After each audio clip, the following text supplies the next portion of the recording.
Good afternoon, and you're right on time for the Senate plenary sitting on this 31st day of the month of March, the year 2026.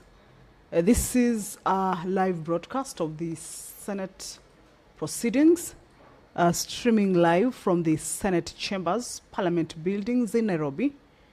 And it is a broadcast that is brought to you by the Parliamentary Broadcasting Unit in partnership with the Kenya Broadcasting Corporation.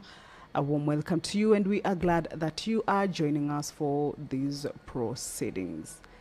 Currently on your screens, that is inside the Senate chambers. Members of the Senate, as you can see, have already made their way inside to get ready for the business that is lined up for consideration this afternoon. And this afternoon, the members of the Senate will be considering the reports of the House Committee on County Public Accounts regarding the consideration of the reports of Auditor General on the financial statements of various county executives for the financial year ending 30th of June, the year 2025. At the entrance of the Senate, we can see the Senate Speaker has already made his way into the chamber, Honorable Amason Jeffa Kingi, to preside over this afternoon sitting. Allow me to hand you over to this live broadcast brought to you by PBU in partnership with KBC. Good afternoon. Ombe. Mwenyezi Mungu, twakusihi tutazame kwa neema nyingi na baraka sisi watumishi wako ambao umeridhika kutuita kwa nyadhifa za uongozi katika jamhuri hii yetu. Tutakuomba utuajalie tuyatende na kufikiria mambo yote atakayofikishwa mbele yetu kwa njia ya haki na uaminifu, ili kusawisha amani, ufanisi na heri ya nchi yetu na wale ambao haja zao wamezikabidhi mikononi mwetu. Amen.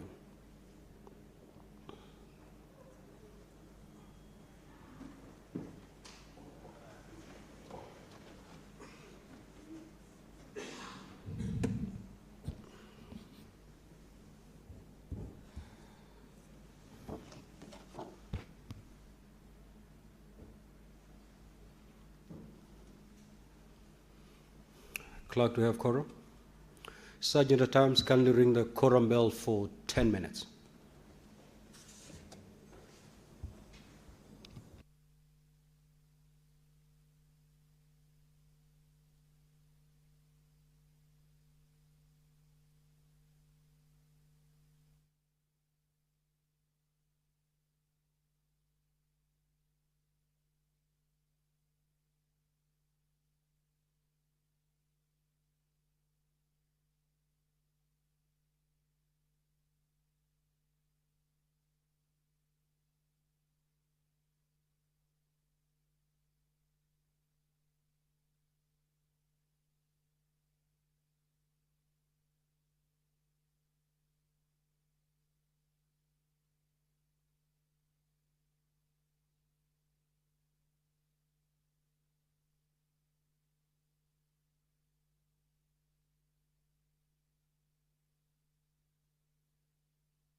The prayer has been said and the chair taken. However, the House cannot commence its sitting yet, owing to the quorum hitch, and the Speaker has directed that the quorum bell be rung for 10 minutes. This is, of course, to give room to members of the Senate to be able to make their way into the chambers, join their colleagues who are already there, and most importantly, enable the House raise that much-needed quorum for it to be able to commence and transact that which has been lined up for consideration this afternoon. As I had indicated earlier, is that this afternoon the senators are set to consider the report of the Senate County Public Accounts Committee. This regards the consideration of the reports of the Auditor General on the financial statements of various county executives for the financial year that ended 30th of June 2025. This is a motion that will be moved by the chairperson, County Public Accounts Committee, and the county executives. The various county executives that will be put into consideration this afternoon include Vihiga, Kitui, Bungoma, Embu, Nyandarua, Mandera, Laikipia, Kwale, Meru, Bomet, West Pokot, Nyeri, Trans Nzoia, Elgeyo Marakwet, Narok, and Machakos counties. This follows the tabling of the report that was done on the Thursday, the 26th of March, the year 2026. And the County Public Accounts Committee, remember, is one of the watchdog committees in the country, set to oversee or established to oversee county government expenditures.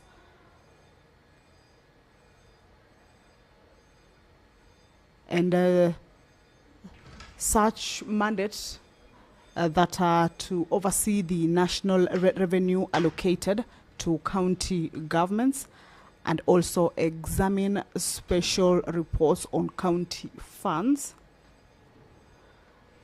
Remember, these committees also have the authority to summon governors,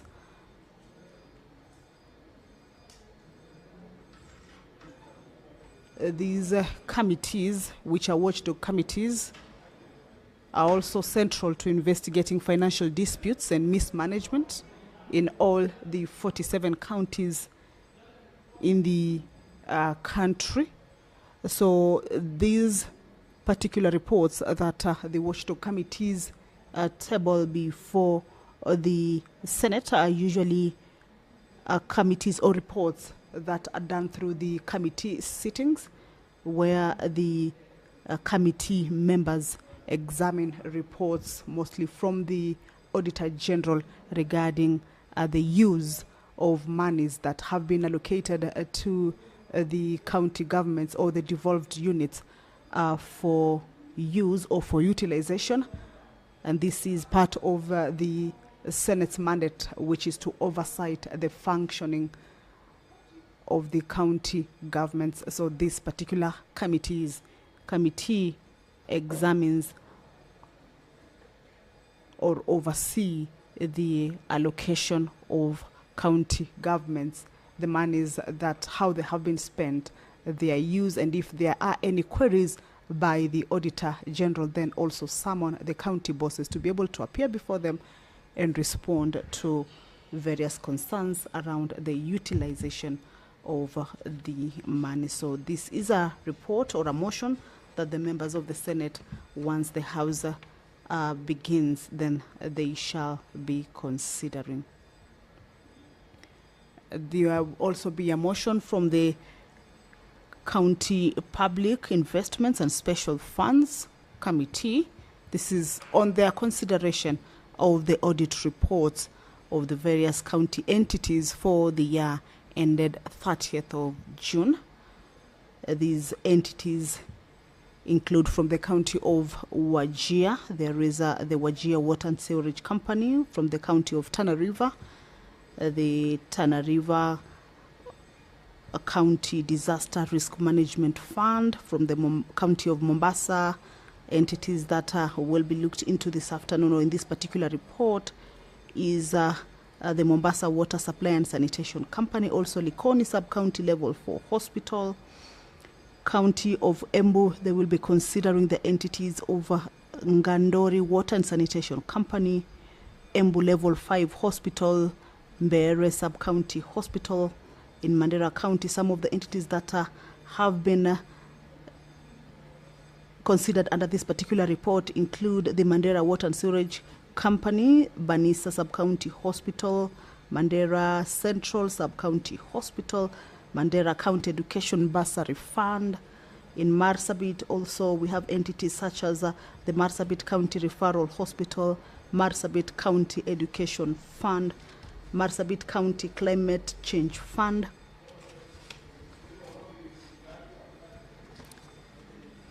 At Tharaka Nithi, we have entities like the Chuka Referral Hospital, Marimanti Level 4 Hospital, Tharaka Nithi County Youth Empowerment Fund. In Nyamira County, they'll also be considering entities like Nyamira County Climate Change Fund, Nyamira County Referral Hospital. In Vihiga, the Amatsi Water Services Company Limited is one that will also be considered. The Vihiga County Education Fund, Lamu County, and also Makwiny County. These are some of the entities that the report that the Select Committee on County Public Investment and Special Funds considered regarding audit reports of those various entities in the year ending 30th of June, or the year that ended 30th of June, year 2025. The quorum has been attained. Allow me to hand you over.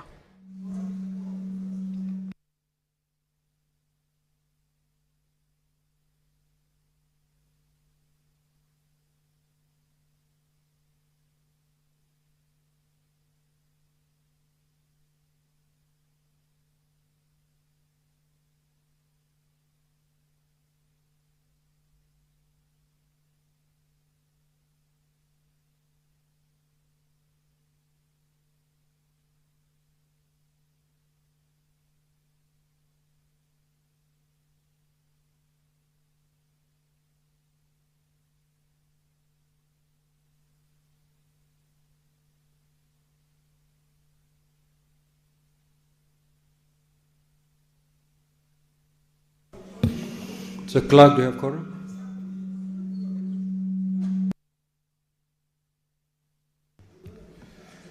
Honorable Senators, we do have quorum now, so we'll start the day's business. Clerk, you may call the first order. Order number 1, administration of oath. Order number 2, communication from the chair.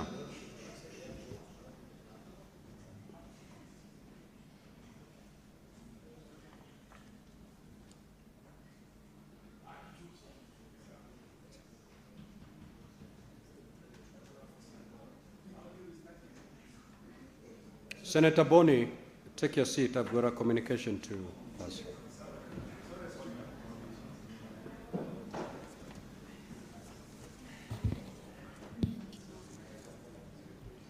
Now, honorable senators, I have a communication to make on the demise of the late David Njuguna Kiaraho, CBS MP and member of the National Assembly representing Olkalau constituency.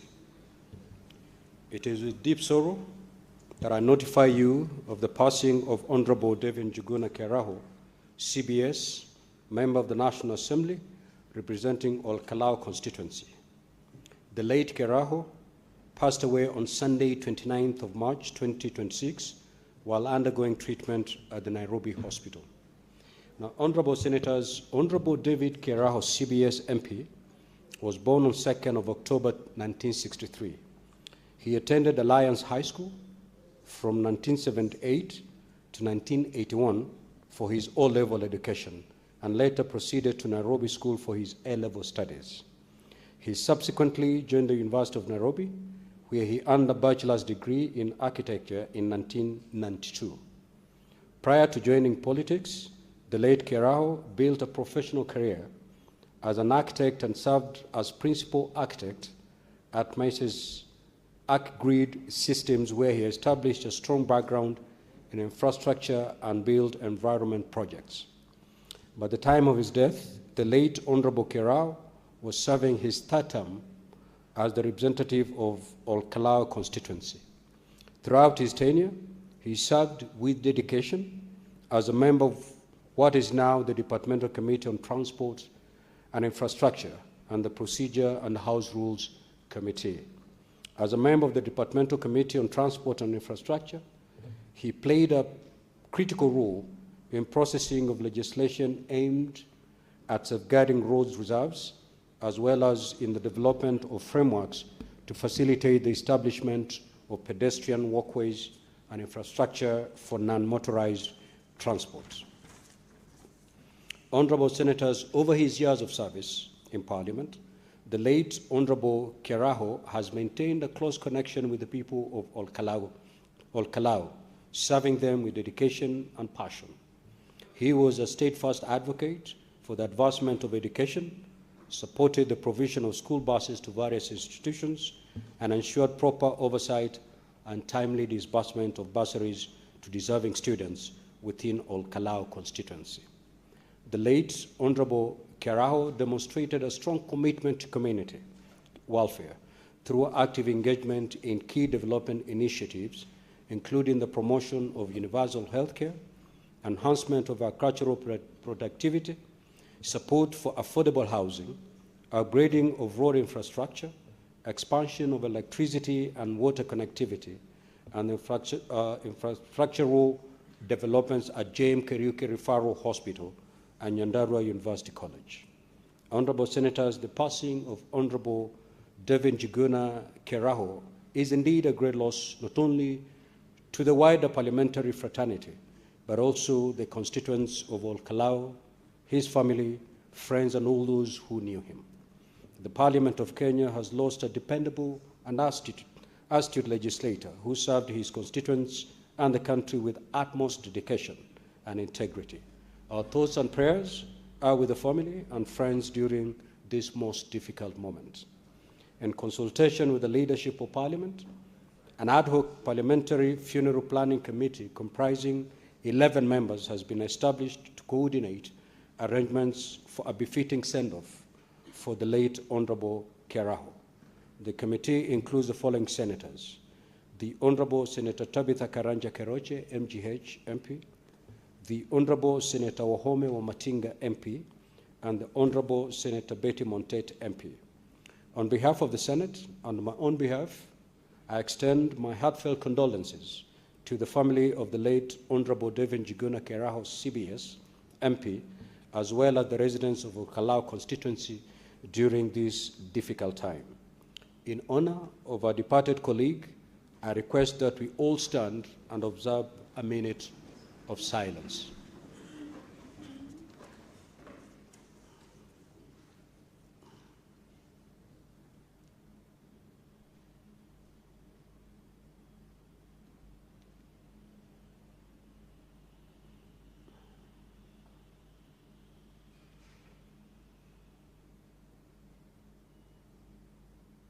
Thank you. You may be seated. May the soul of the late Honorable Devin Njuguna Keraho, CBS MP, rest in eternal peace. Honorable Senators, you may walk in and take your seats.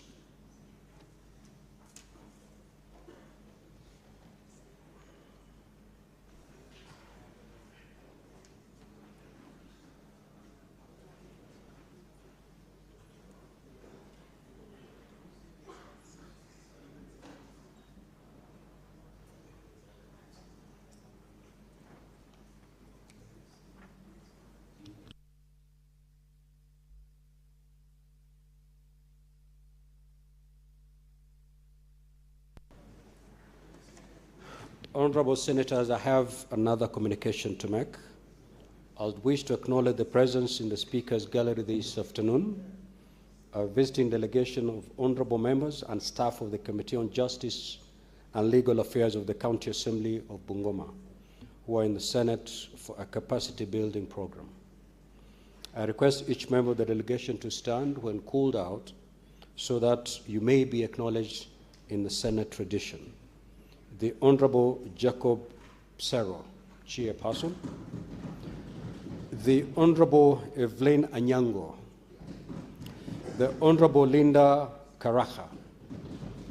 The Honorable Sheila Sifoma. The Honorable Edwin Opora. The Honorable George Makari. The Honorable Iri Owongo. The Honorable Alan Nyongesa. The Honorable Ali Machani, the Mr. James Sundukwa, Ms. Sally Soita. Now, Honorable Senators, on behalf of the Senate and on my own behalf, I extend a warm welcome to the delegation and wish them a fruitful visit. You may be seated. I don't see the the senator for Bungoma, and therefore I will ask the neighbor, the immediate neighbor, or there is a member of the delegation from Bungoma, the Honorable Consolata. Under 1 minute, you will extend a word welcome to the delegation.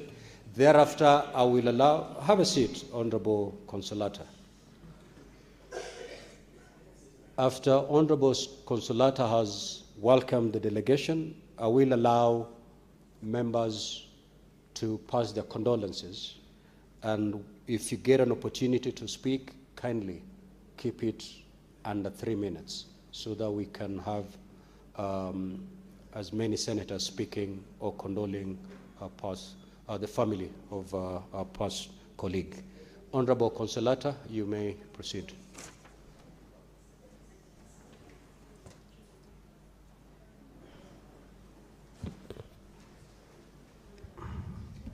Thank you, Mr. Speaker, sir, for according me this opportunity to welcome the Bungoma County Assembly delegation to the Senate.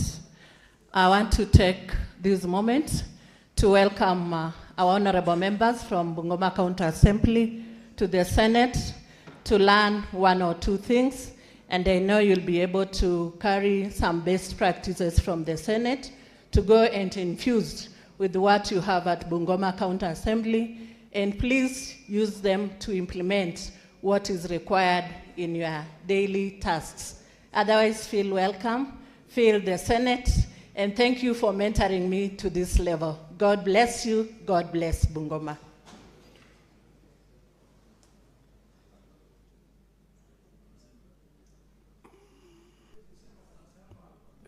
Senator Kisang. Yeah, thank you, Honorable Speaker. Honorable Speaker, on behalf of my family and the great people of Belgamaragwe County, I want to take this opportunity to sincerely send our condolences to the family of my friend David Kiarao and his wife Jackie, the children and his siblings led by Dr. Kiarao, whom I've known for the last since 2008 as close friends. We also came together to Parliament, Honorable Speaker, in 2013, and we worked very closely, especially in terms of empowerment of women. We went around the country doing fundraisers, and I remember visiting him in his Olkalau home. It's unfortunate that he has passed on. We know he's been ailing for a while, but as human beings, we pray that the Almighty Lord God comfort the family, give them peace, strength, and eventually accept that it's God's will that David has rested.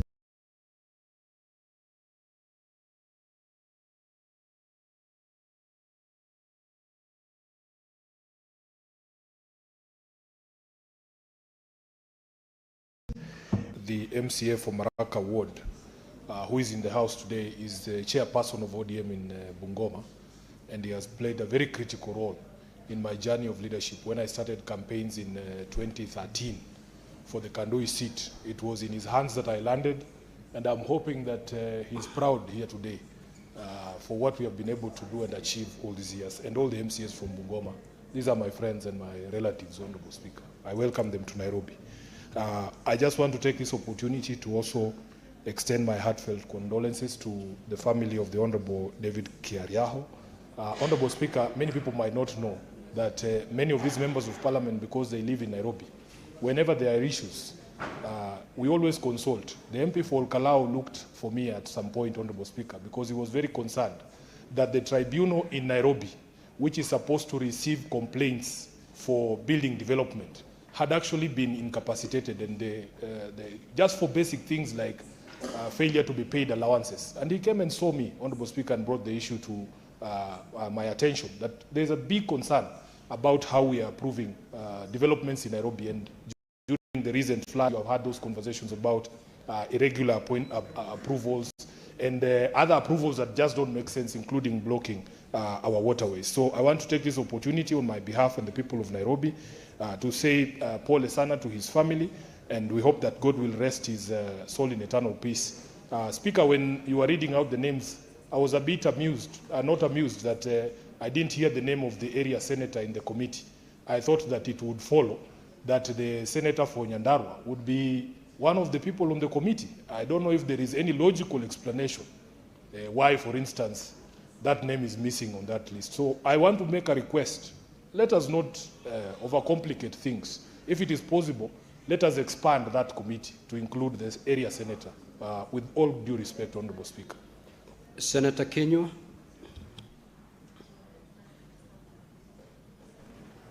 Asante Bwana Spika kunipa fursa hii. Kwa niaba yangu mwenyewe, familia yangu na watu kutoka Laikipia, tunataka kupeana risala za rambirambi kwa familia za mwenda zake Mheshimiwa David Njuguna Keraho. Bwana Spika, Mheshimiwa Keraho nimemjua kwa sababu yeye katika gatuzi yangu tunapakana, na nimekuwa nikitembelea gatuzi yake, nikitembelea mahali anakowakilisha, kwa sababu amekuwa mtu ambaye ni mkarimu sana.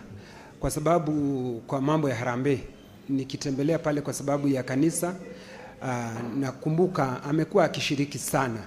Kwa hivyo ninamkumbuka kwa uchungu kwa kumpoteza rafiki. Na si rafiki peke yake Bwana Spika, ni namjua kwa vile ambavyo alijitolea sana kwa mambo ya elimu. Amekuja katika gatuzi ya Laikipia mara mbili katika mambo ya kuchangia shule pale Laikipia. Kwa hivyo ni mtu ambaye ninamjua, nilimpenda na mwenzi, lakini kwa sababu haya yote ni majaliwa yake Mwenyezi Mungu, sisi tutasema ya kwamba tuambie familia ya kwamba wajipe nguvu na Mwenyezi Mungu aweze kuwapa subra wakati huu mgumu, na vile vile kwa watu wa Olkalao ambao waliofanyia kazi kwa kujitolea sana, na kwa sababu wamempoteza kiongozi wao ambaye walimwenzi, sisi tutawaambia pole sana, na Mwenyezi Mungu ailaze roho yake David Njuguna Keraho mahali pema panapolazwa wema. Asante Bwana Speaker. Senator Onyonka Richard. Thank you, Mr. Speaker. What is your point of procedure, Majority Leader?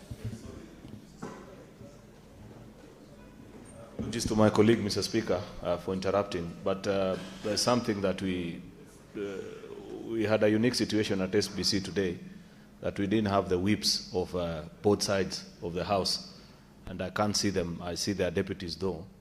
Mr. Speaker, we have very, very important business, which if we do not transact today, Mr. Speaker, they'll be considered actually fait accompli as they are. So I wanted to request, Mr. Speaker, that we communicate to the entire House, the senators listening and probably those following, to be aware that don't make other plans. We intend to work until very late today, and members should not leave, because I know the clerk's table, because CPIC finished preparing their reports quite late, they are doing the supplementary order paper, then we get into that business. So I wanted to request that you clarify and give communication to the House that nobody should leave, because we must debate the two motions and vote on them by this afternoon. I thank you, Mr. Speaker. Thank you very well, Majority Leader. Now, Honorable Senators, today is the 31st of March 2026. It is the final day that we ought to consider and adopt the reports from CPAC. That means, therefore, that we have only this afternoon to debate, vote, and pass the two motions that the Majority Leader has pointed at.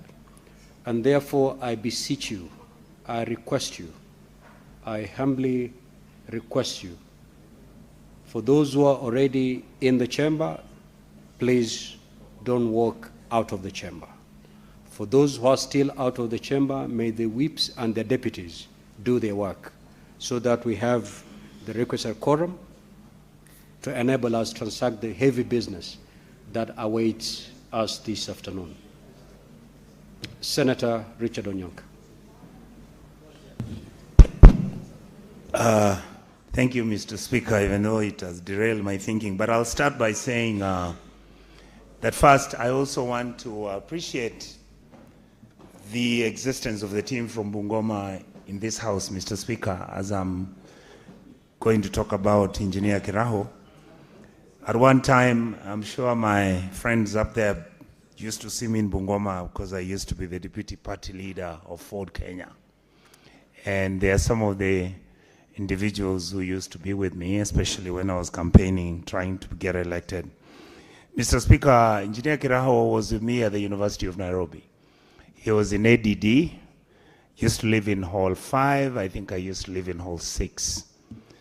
Always quiet, unassuming, extremely brilliant. I think Olkalau has lost a gentleman, a good leader. But as we always say, Mr. Speaker, we are transitory, and somehow, sometimes we are never prepared to face it. I would want to say that I wish his family the best at this time and hope that he will be given a befitting farewell that would make one of the early, very successful architects in our country so that he can be buried with dignity and responsibility. And thank you, Mr. Speaker. Senator Metho. Thank you very much, Mr. Speaker, sir. I would want to invite you to exercise the authority of Standing Order 95-2 to allow me to read a very short condolence message to the Honorable David Kiraho. You may proceed. Being the host, Senator, I will allow. I'll give you that latitude. Thank you very much, Mr. Speaker, sir. And also inform Senator Sifuna that I was just made aware of the list just now, but we are all ready to give the Honorable David Kiraho a befitting send-off. I rise, Mr. Speaker, to pay tribute to a distinguished colleague and a friend, the Right Honorable David Juguna Kiraho, member of the National Assembly for Krau constituency in Nyandarua County, who sadly passed on the 29th March 2026 while undergoing treatment. Honorable Kiraho is from Munyeki village in Nyandarua County. And Mr. Speaker, sir, he has built a distinguished professional career as an architect and served as the principal architect at Agreed Systems. His enduring contributions to the architecture profession will be forever remembered. Mr. Speaker, sir, Honorable Kiraho was an exemplary leader, a devoted servant of the people. His election to the National Assembly for 3 consecutive terms stands as a clear testament to the unwavering trust and confidence bestowed upon him by the people of Olkalau constituency. Throughout his tenure, he demonstrated steadfast commitment, diligence, and unrelenting passion for the welfare of his constituents.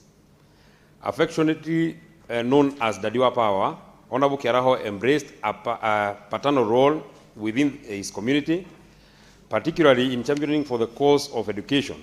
He consistently supported pupils and students, ensuring that many had access to opportunities that would otherwise have been remained beyond their reach. His contribution to the advancement of education and infrastructure within his constituency remains both a significant and enduring role. Honorable Speaker, Honorable Kiraho possessed a rare ability to connect with the people he served. His engagements were marked with warmth, humility, and genuine concern for the needs of his constituents. His approachable nature, coupled with his vibrant personality, endeared him to many. He brought not only leadership but also humanity to public service. On a personal note, Honorable Speaker, I had the privilege of first interacting with Honorable Kiraho during my time as a student leader at Ipondo University. He extended financial support towards my education and offered invaluable encouragement during my early leadership journey as a student leader at the university. His mentorship continued even after my election as the senator for Nyandarua, as he generously shared his wealth of legislative experience and guided through my formative days in Parliament. His influence in my life and career is both profound and lasting. Honorable Speaker, the passing on of Honorable Kiraho is a great loss to the Parliament of Kenya, to the people of Olkalau, to Nyandarua County, and indeed to the nation at large. Kenya has lost a dedicated legislator, a visionary leader, and a man of unquestionable integrity. His legacy of service, compassion, commitment will continue to inspire us all. On my own behalf and on behalf of the people of Nyandarua, I extend my deepest condolences to his family, his friends, and the people of Olkalau constituency during this difficult period. May they find comfort in the remarkable legacy he left behind, and may his soul rest in peace. Maybe finally, Mr. Speaker, since it was not in your communication, just to inform the members of this House that the service of the Honorable David Kerao will be conducted on Tuesday at the Nyandarua University grounds, and thereafter he will be interred at his farm in Tigoni in Kiambu County. I want to welcome everybody and also ask the members of the committee that we are ready as the leadership of Nyandarua to support and come in, help them in ensuring that we give Honorable Kerao, a man of the people, a very, very befitting send-off. Safe to also say that we would also want to request that there will always be time for politics, and this is not one of those times. On behalf of the people of Olkalau and on behalf of the people of Nyandarua, we would want to ask that we refrain from making political utterances at this time. Allow the family to mourn, allow the people of Olkalau to mourn. You shall have an opportunity to do politics at a later date. I thank you very much, Mr. Speaker. Senator Osotsi.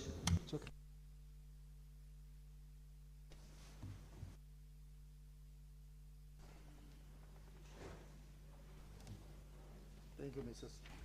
Thank you. Maybe before I comment on the death of my friend, Honorable Kerao, let me also acknowledge the team from Bungoma. There are people who are known to me, including the chairman of ODM Bungoma, who is there, who is my good friend. I also want to thank them because, Mr. Speaker, you know Bungoma in our region is actually the factory of progressive leaders in this country. Masinde Muliro, Michael Wamalo Kijana, and now Edwin Sifuna. They are all from Bungoma County. So I want to pass my sincere condolences to the family of Honorable Kerao, whom I served with in the National Assembly, the 12th Parliament. He was a very, very quiet legislator, very humble, very sober, very organized, and very committed to his duties. And I think the people of Olkalau have lost a great leader, whom everyone is going to miss, not just in Olkalau, but also in this parliament. Honorable Kerao was loved by his people of Olkalau. Mr. Speaker, you remember that in the last election, when the UDA wave was in Mount Kenya, I think only a few MPs in Nyandarua, Honorable Kerao being one of them, managed to squeeze through and come to parliament. That tells you how much his people loved him by re-electing him on a party that was not very popular in that county then. So this is one man that I respected a lot. He was also a very, very strong business man in this town, and also one of the top architects that we had in Parliament. So I just want to wish the family well, and may God rest his soul in eternal peace. Thank you, Mr. Speaker. The Senate Majority Leader.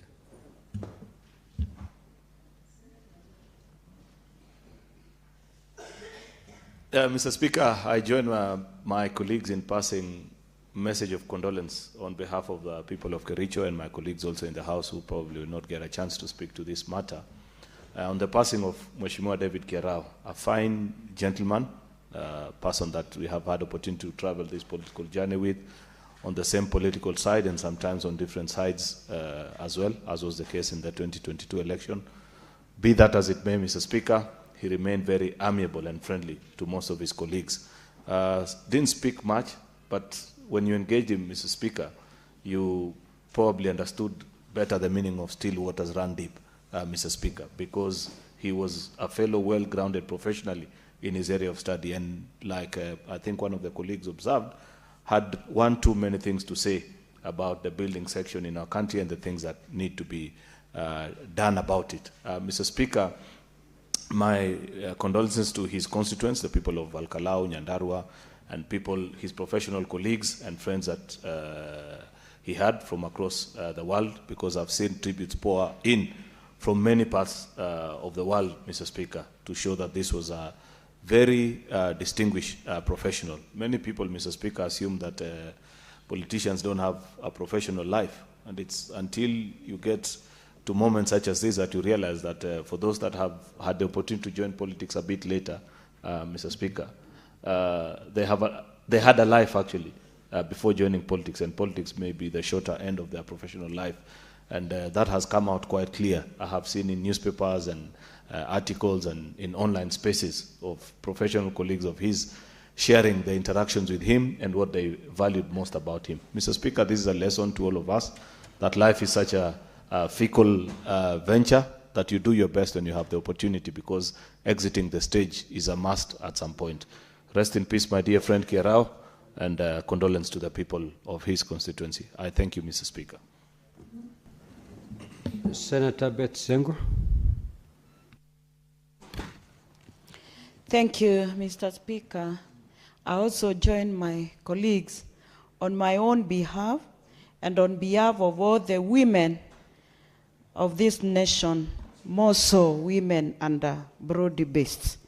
Pass my condolences to the family, friends, the people of Kalau, and the nation at large upon the demise of Honorable David Kierao.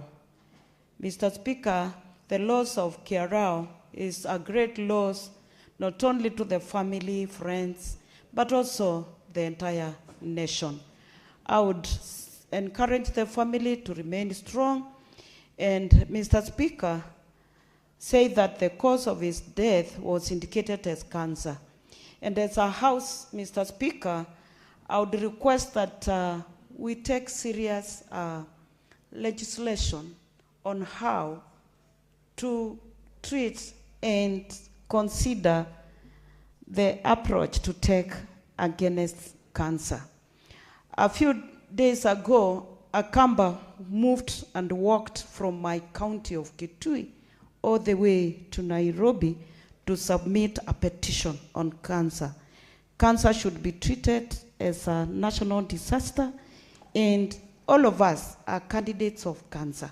It is serious. We must take steps as leaders, and may Honorable David Kiarao's soul rest in eternal peace.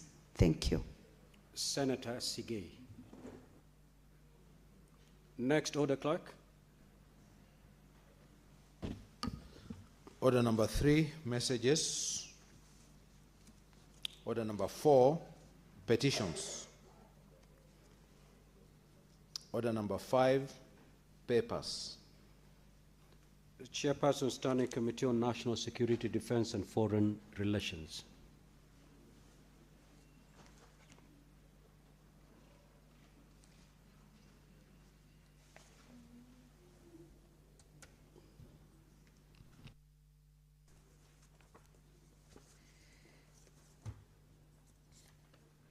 Thank you, Mr. Speaker. I beg to move that this House adopts the report of the Standing Committee on National Security, Defense and Foreign Relations on the report on the session of paper number 1 of 2025 on the review of Kenya foreign policy document in 2024. Honorable Speaker, as you are aware, the Prime Cabinet Secretary, through a letter dated 4th June 2024, wrote to the Speaker of the Senate, informing the Senate that the State Department for Foreign Affairs had constituted a committee to review the Kenya foreign policy document. The Committee on the Review of the Foreign Policy Document identified Parliament as a key stakeholder in the review process. The Ministry sought views from Parliament on what should be included in the review of the Kenya foreign policy. Honorable Chairperson, Senator Fatuma, Yes. you are supposed to lay a paper. Okay, I don't know. That's all.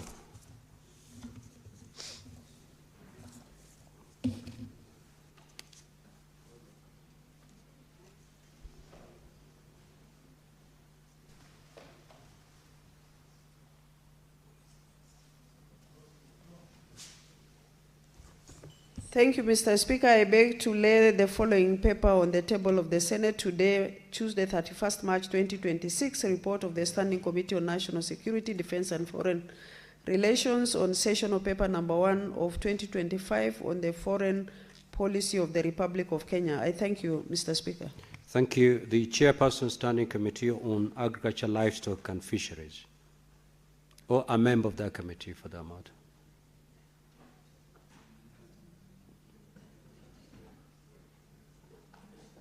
We don't have a single member of agriculture.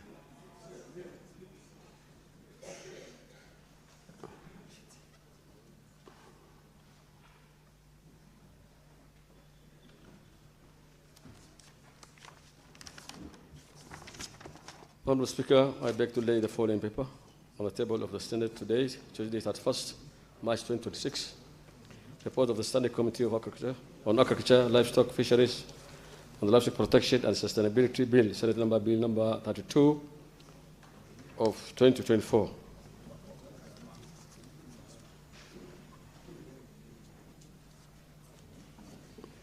Chairperson Sipak.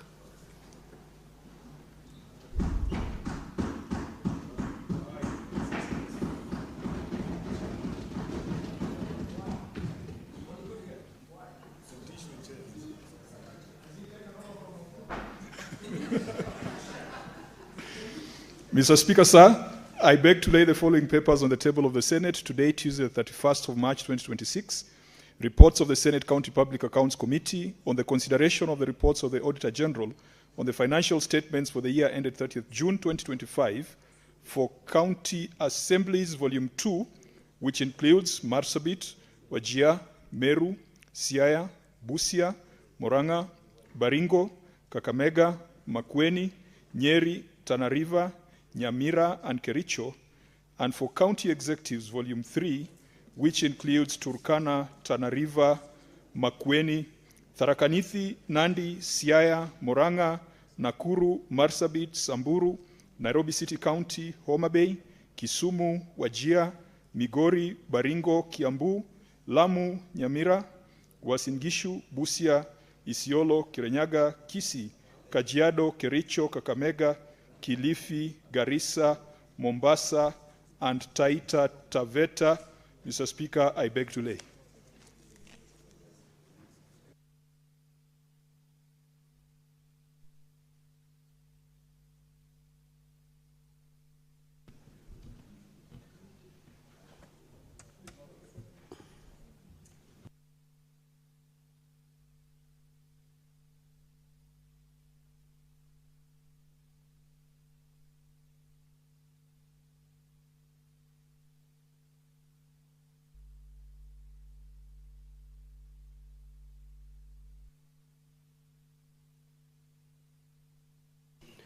Next order.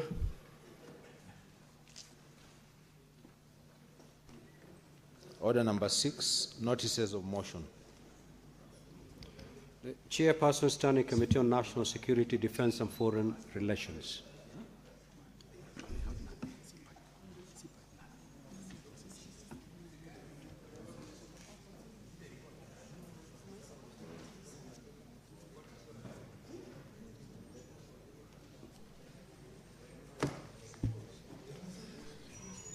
Mr. Speaker, sir, I beg to give notice of the following motion, that the Senate adopts the report of the Standing Committee on National Security, Defense and Foreign Relations on sessional paper number 1 of 2025 on the foreign policy of the Republic of Kenya, laid on the table of the Senate on Tuesday, 31st March 2025. I thank you, Mr. Speaker. Senator Karungo Thangwa.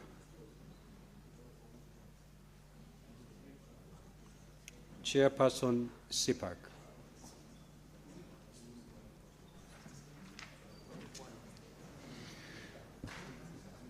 Mr. Speaker, sir, I beg to give notice of motion for volumes 2 and 3 of the report of the Senate County Public Accounts Committee on the consideration of the reports of the Auditor General on the financial statements of various county executives and assemblies for the year ended 30th June 2025.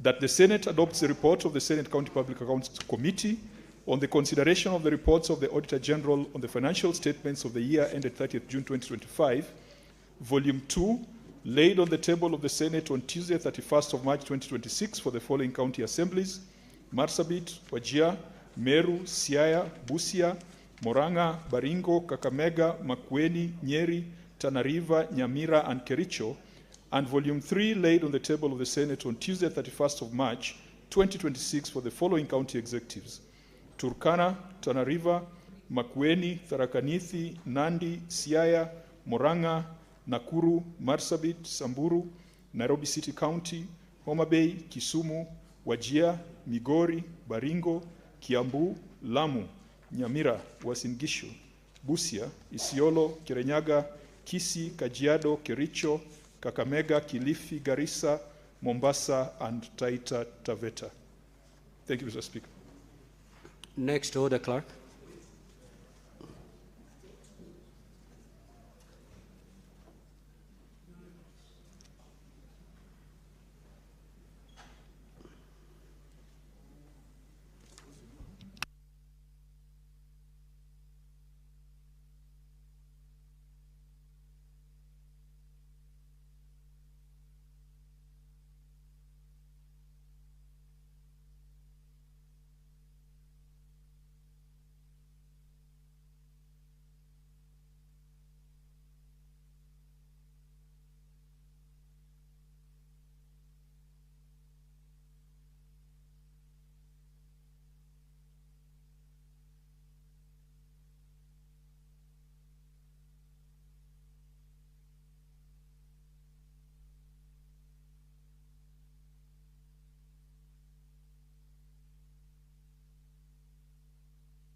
Next order, Clerk.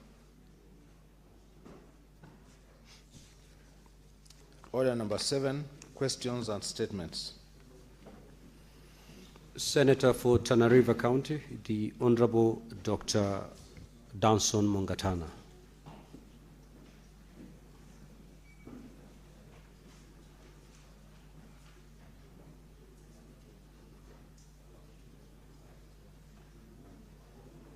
So that statement is dropped. Next order.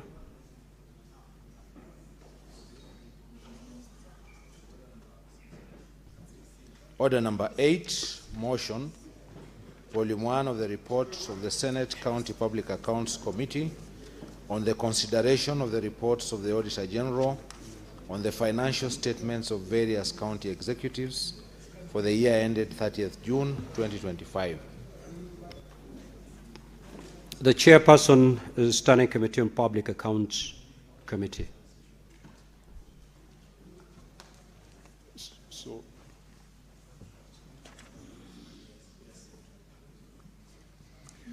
Mr. Speaker, sir, I beg to move the motion in amalgamated form for volumes 1, 2, and 3 of the report of the Senate County Public Accounts Committee on the consideration of the reports of the Auditor General on the financial statements of various county executives and county assemblies for the year ended 30th June 2025. Mr. Speaker, sir, I beg to move that the Senate adopts the reports of the Senate County Public Accounts Committee on the consideration of the reports of the Auditor General on the financial statements of the year ended 30th June 2025, Volume A, which was laid on the table of the Senate last Thursday, 26th of March 2026, for the following county executives: Vihiga, Kitui, Bungoma, Embu, Nyandarua, Mandera, Laikipia, Kwale, Meru, Bomet, West Pokot, Nyeri, Trans Nzoia, Elgeyo Marakwet, Narok, and Machakos.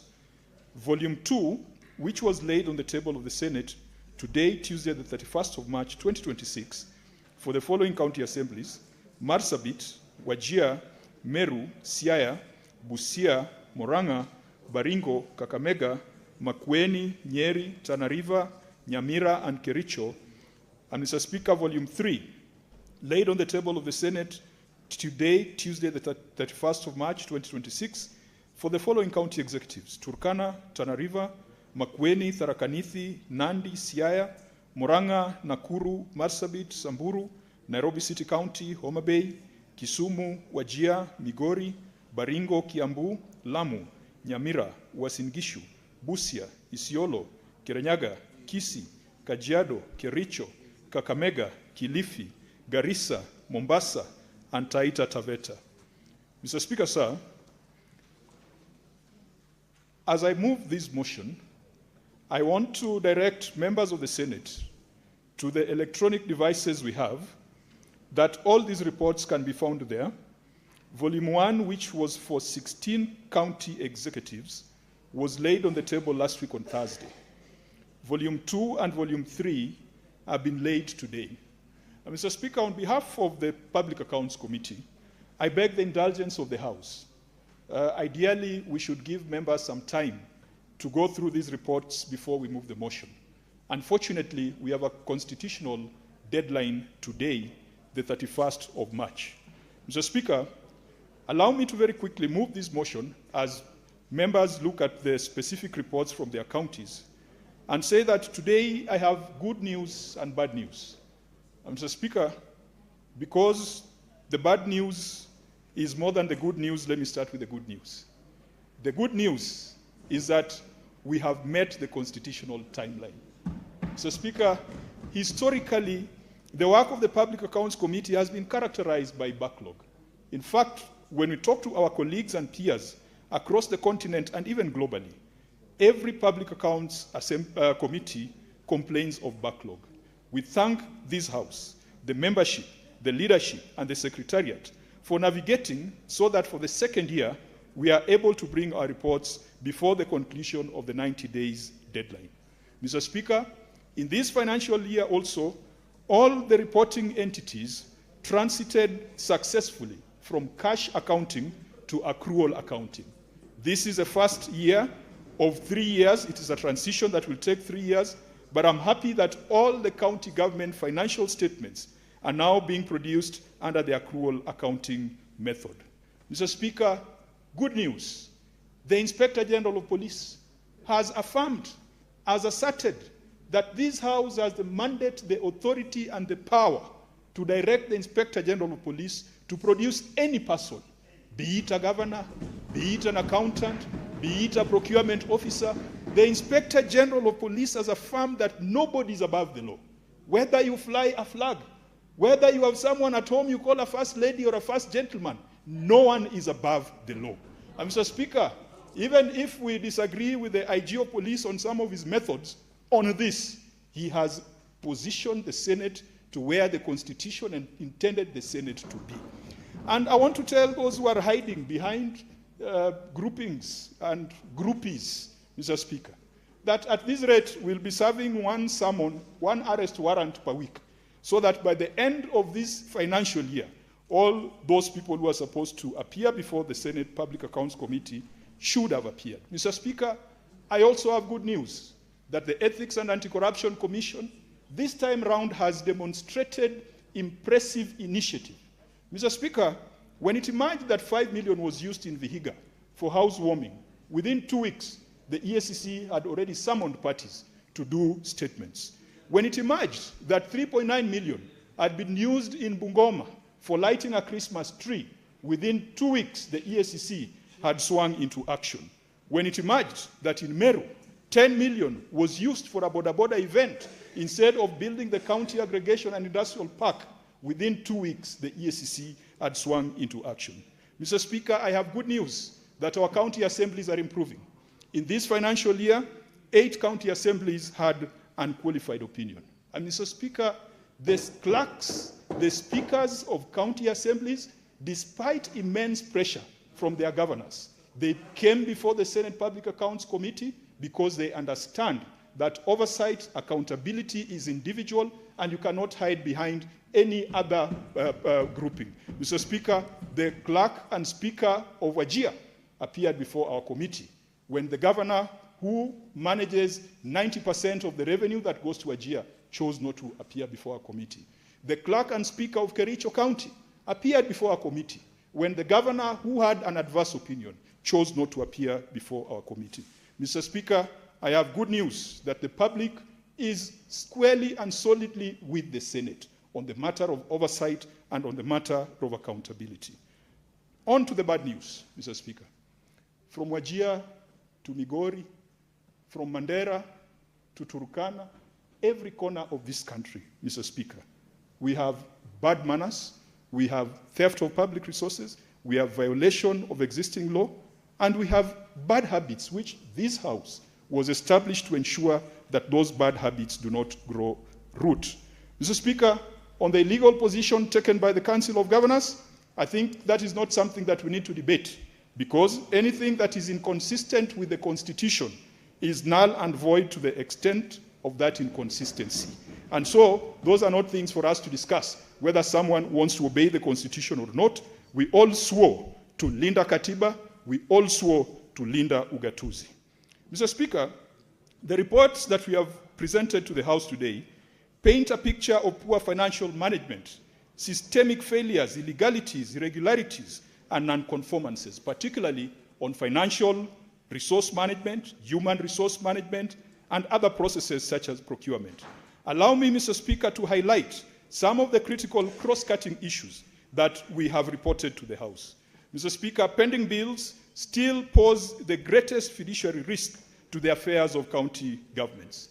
In this transition from cash to accrual accounting, pending bills are no longer called pending bills, they are called trade payables.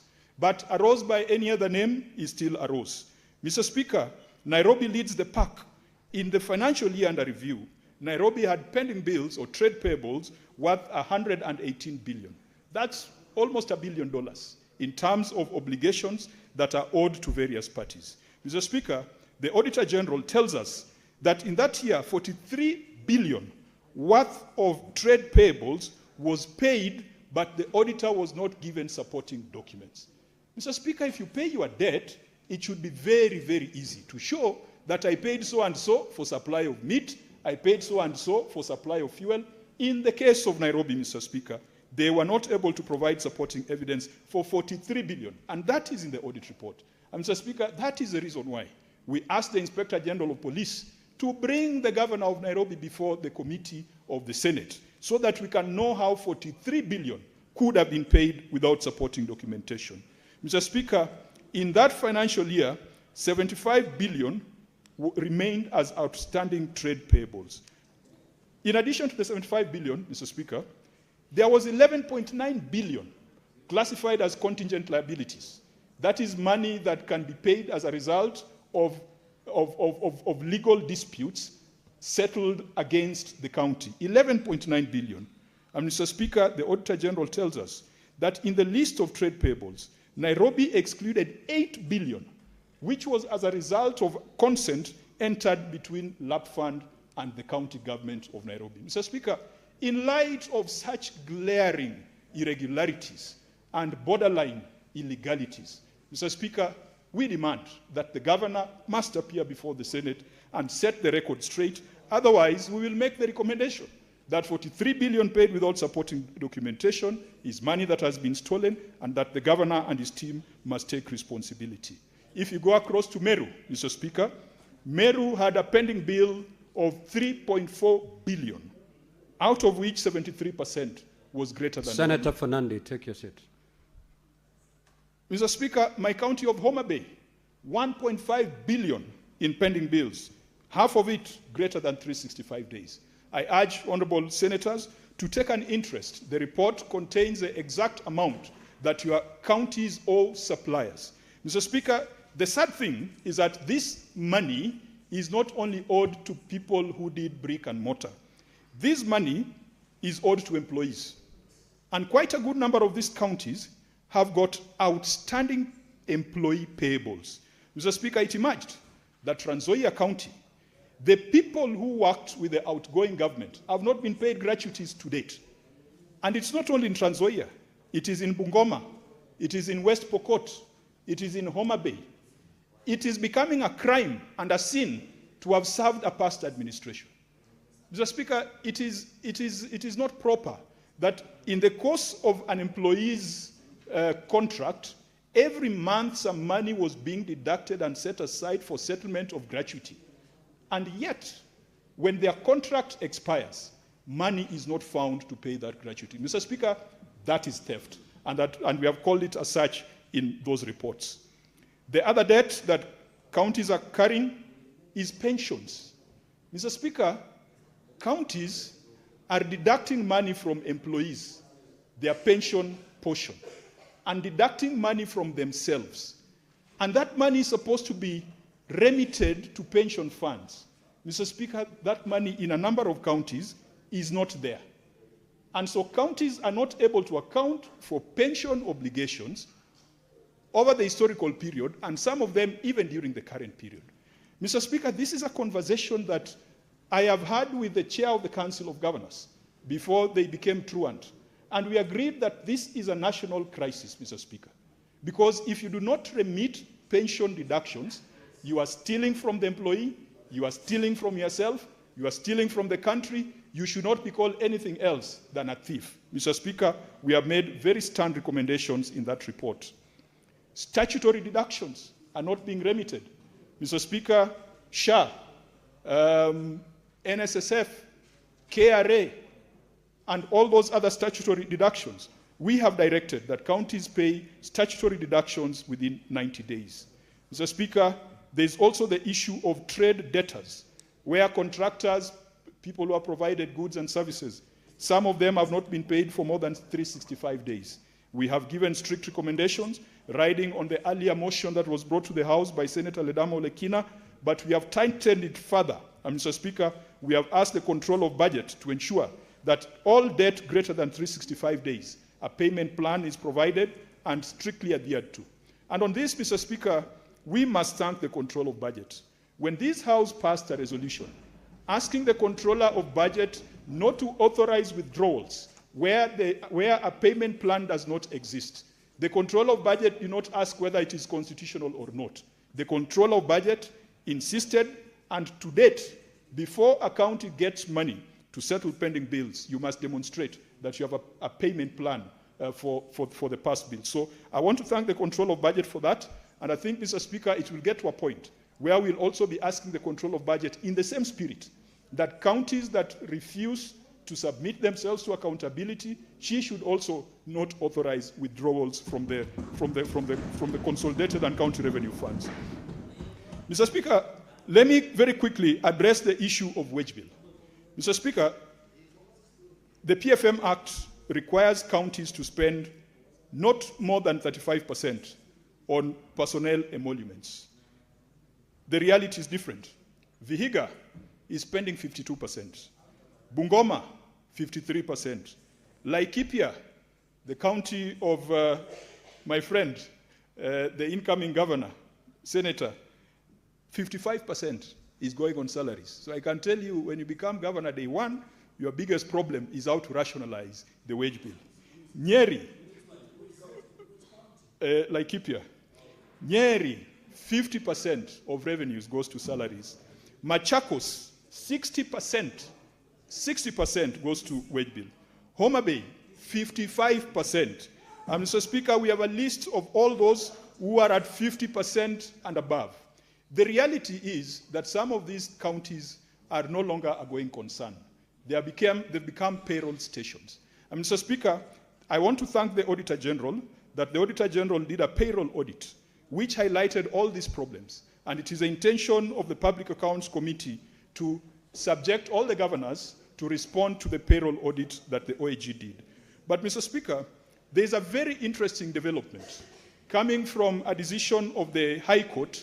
It was a matter involving Matindi versus the Salaries and Remuneration Commission.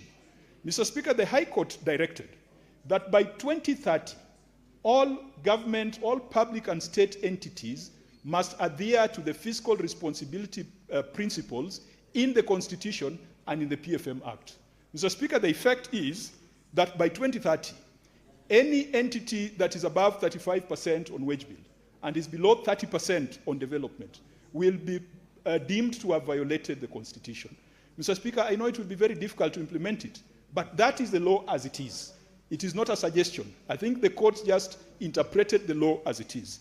And that responsibility was given to the Salaries and Remuneration Commission to compel all state organs to come up with a plan to align with the fiscal responsibility principles. Mr. Speaker, we agree with the decision of the court, and we agree that by 2030, progressively, all counties should be at 35% on employees and 30% on development. Mr. Speaker, let me quickly address issues of project management. White elephants are all over our counties.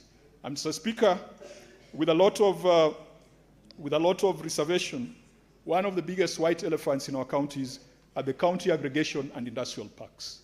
500 million for each county, 47 counties. That is 23.5 billion Kenya shillings, Mr. Speaker, locked up in warehouses. Some have been built on swamps. Some have been built on land that is not owned by the county government, land owned by private institutions. Mr. Speaker, I want to urge, beyond the recommendations that we are going to make as a Public Accounts Committee, that the relevant committee must look into this. Mr. Speaker, we cannot allow 23.5 billion to be wasted. There must be a way of converting that into value. So far, Mr. Speaker, 3 years since the inception of this good idea, none of the counties have been able to demonstrate value for money. And I think, Mr. Speaker, this should form part of a special audit by the Office of the Auditor General, because we cannot allow 23.5 billion to be wasted. If we need to do something about it to unlock value, this House has the capacity to direct that action to be taken.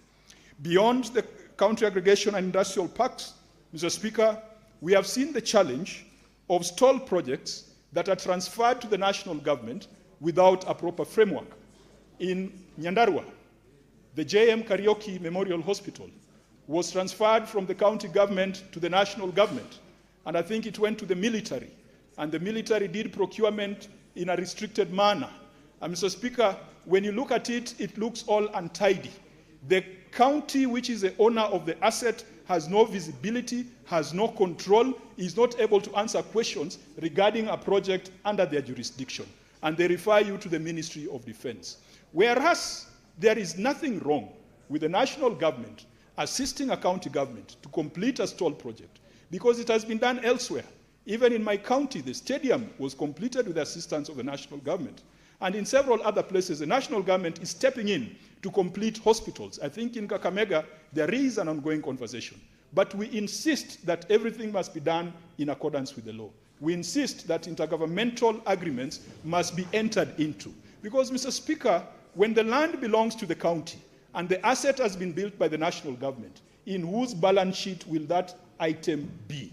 We have seen cases where markets are being built on county land by the national government. The building is on the balance sheet of the national government. The land is on the balance sheet of the county government. Mr. Speaker, we must come up with a framework to guide counties on intergovernmental agreements to ensure that good things, good intentions do not result in breach of law. Mr. Speaker, another challenge is where counties exceed the ceilings that we have given as a House. For example, the governor of Nairobi is building a palatial residence at Lady Northey Nursery School at 235 million. And yet, this House gave a cap of 45 million. So what is the other definition of impunity, if not this? What other counties have done, Mr. Speaker, is where they find that that budget is limited, they have approached the Finance Committee of the Senate, and they've explained themselves so that they can get some special leave to proceed. In the case of Nairobi, Mr. Speaker, 235 million to the Nairobi governor's residence. It is far beyond schedule. We do not believe that that is value for money. And it cuts across county assemblies. Even though, Mr. Speaker, I want to urge the Finance Committee also to revisit some of these ceilings, because these ceilings, we put them in place some 4 or 5 years ago. And I've told the Council of Governors, if you want to engage the Senate, come for a conversation such as this, that you have ceilings that are unreasonable because of inflation. and the increase in cost of construction. Let's revise the limit for a governor's residence, for example, from 45 to 60 million. That is a reasonable conversation. But, Mr. Speaker, if that conversation is not had, we shall insist on the law as it is. Mr. Speaker, another danger that is creeping in, and I've seen Kakamega County Assembly is getting into this trap. Mr. Speaker, our county entities are getting into loan arrangements without the guarantee of the national government. Homa Bay started it, went to CPF, took a loan of 820 million, called it a TPS, or a tenant purchase scheme, and came up with some legislation in the county assembly.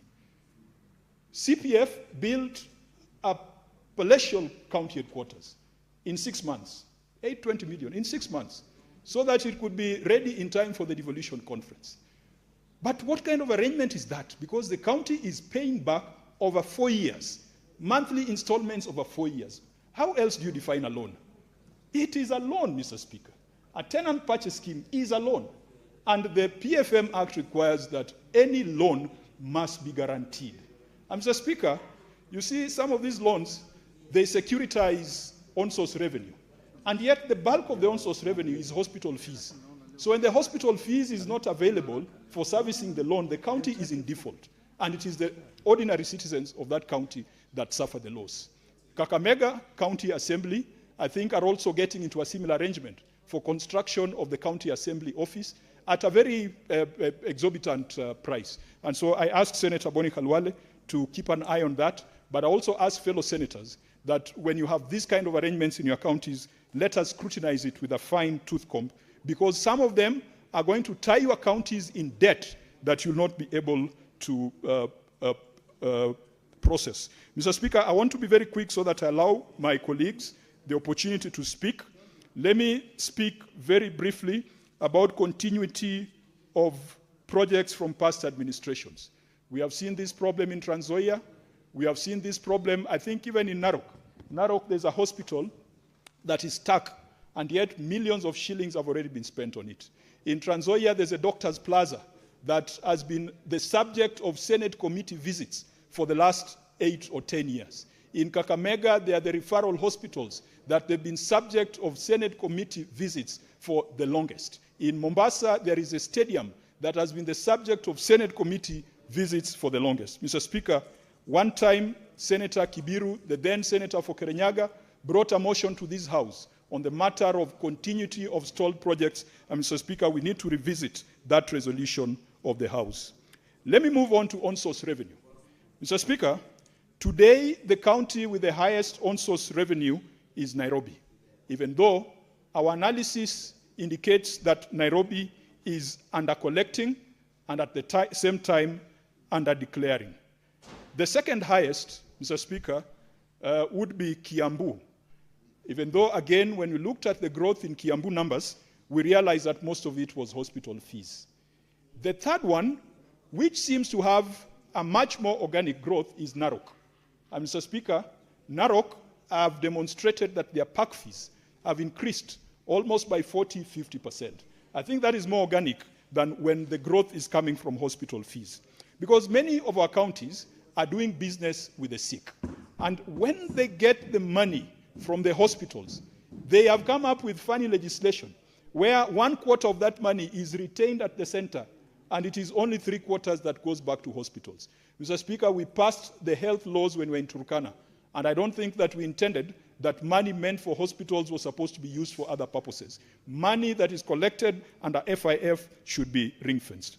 We have also seen, Mr. Speaker, cases where automation is not a guarantor of growth in on-source revenue. And that tells you that some of these county governors and county officials have built backdoors and have put in traps in those systems for diversion of funds. We have seen counties, they put T-junctions in the systems and all sorts of algorithms to divert funds. Mr. Speaker, the Finance Committee must provide direction, I don't know whether it's Finance or ICT Committee, on the system that should be used by counties. I do not agree, Mr. Speaker. Personally, it is not the position of my committee that we should have 47 revenue collection systems, that we should have 47 parking systems, 47 hospital systems, 47 human resource management systems, 47 payroll systems. Mr. Speaker, the PFM gives that responsibility to the National Treasury to design and prescribe. And Mr. Speaker, I do not think that is micromanagement. There is no reason why 47 counties, each of them, should be spending 80 million shillings on a revenue collection system. If you look at the investment and the return, it does not make sense. And so, Mr. Speaker, we are proposing a unified system that can be deployed by county governments. You get a unified ERP that can do revenue, that can do hospital, that can do human resource management, that can do project planning and monitoring. Mr. Speaker, it is possible to do so. On on-source revenue, we have seen cases where, in reality, money is collected from wananchi, but that money does not get to the county coffers. One good case is Kitui. Mr. Speaker, in Kitui, when we looked at the numbers, it looked like only 5 trucks were paying cess on a daily basis. But if you look at it in reality, almost 200 trucks pay for cess on a daily basis. And the question was, where does the money go? And of course, they'll give you stories about climate change and about banning of sand harvesting and about riots and all sorts of things. But Mr. Speaker, in the case of Kitui, we have caused an investigation to ensure that the monies collected from people doing sand business can be accounted for. There's also the issue of unrealistic finance bills. Bungoma County passed a finance act and said they were going to sell fertilizer to farmers at a subsidized price of 2,500, consistent with the national policy. And then at some point, the governor decided that he's a generous man, and because they had just lit up the Christmas tree, he decided to give the fertilizer for free instead of charging the 2,500. And Mr. Speaker, the tragedy is that the assembly that passed that law was in the room, and they defended the governor. If we come up with a finance bill and impose a tariff, let's make sure that we observe that tariff. Moving quickly, Mr. Speaker, we have seen weaknesses in governance and internal controls. Quite a number of our counties still do not have functional audit committees, they do not have internal auditors, and they have not approved their audit charters. We have made recommendations in accordance with the law. And Mr. Speaker, under internal controls, we have also called for the National Treasury to come up with a unified county management system that can capture all the facets and all operations in county governments. As I conclude, as I come to the end, Mr. Speaker, we have also flagged out negligence of professionals.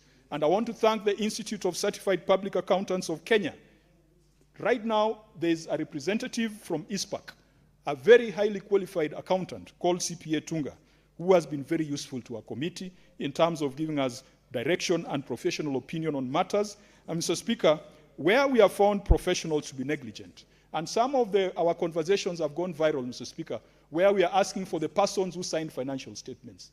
We have put the fear of the Lord in people who are signing financial statements. I think the senator from Kajiado can recall when the receiver of revenue report, nobody wanted to own it because they knew that they did not have the professional capacity. And so, Mr. Speaker, we are seeing an improvement in the rigor and vigilance of professionals as a result of the spotlight that we have shown on them. But we have made recommendations that the Institute of Accountants, the Institute of Human Resource Managers, Institute of Supply Chain Managers, the Law Society of Kenya, and the Engineers Registration Board should take disciplinary action against their members who are found to have breached the law. Mr. Speaker, one painful thing which Senator Abbas referred to my committee was the issue of emergency relief procurement. And Mr. Speaker, that is another black box that is used to loot public resources. You saw the Governor Mandera could not account for 56 million that was used to plant trees.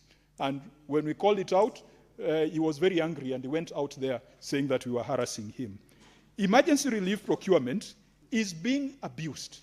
The Devolution Committee did a report and forwarded it to the Public Accounts Committee, showing the variances in prices of simple things like cooking oil, things like flour, things like maize, beans, and rice. Counties that are neighbors, you find differentials of 50%, 100% for the same quantity or for the same item. And Mr. Speaker, the ingenious thing that they've put in is something called water tracking. Water tracking. Hundreds of millions are spent on water tracking. And you cannot confirm that this water was delivered to a cow, a camel, or to a human being. So all you do is to get records showing some signatures.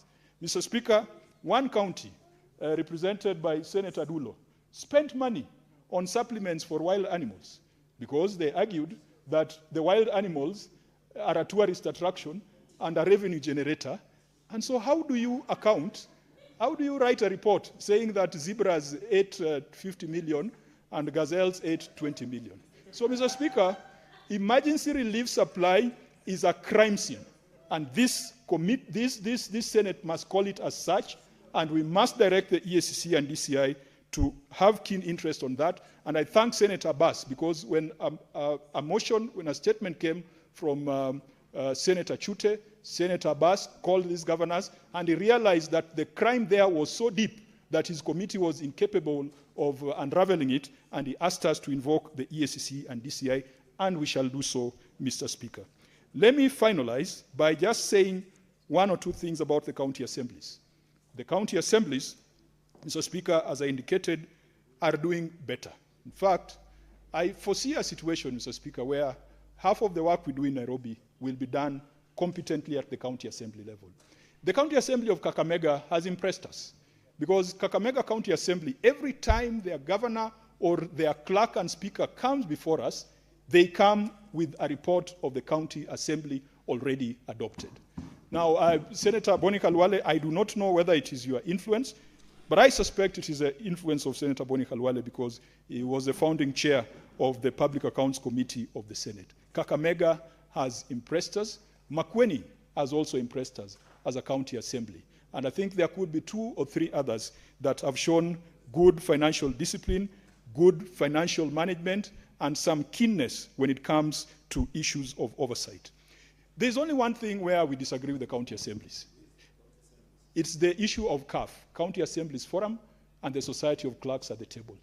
Mr. Speaker, the law as is has no framework for putting public money into a private association, because there's no way to oversight it. But we believe that we must strengthen CAF. We believe we must strengthen SOCAT, Mr. Speaker.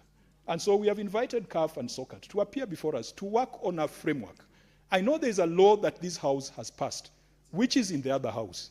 But, Mr. Speaker, when I was chairing devolution committee after Senator Kinyua, I brought a similar amendment to this House almost at the same time.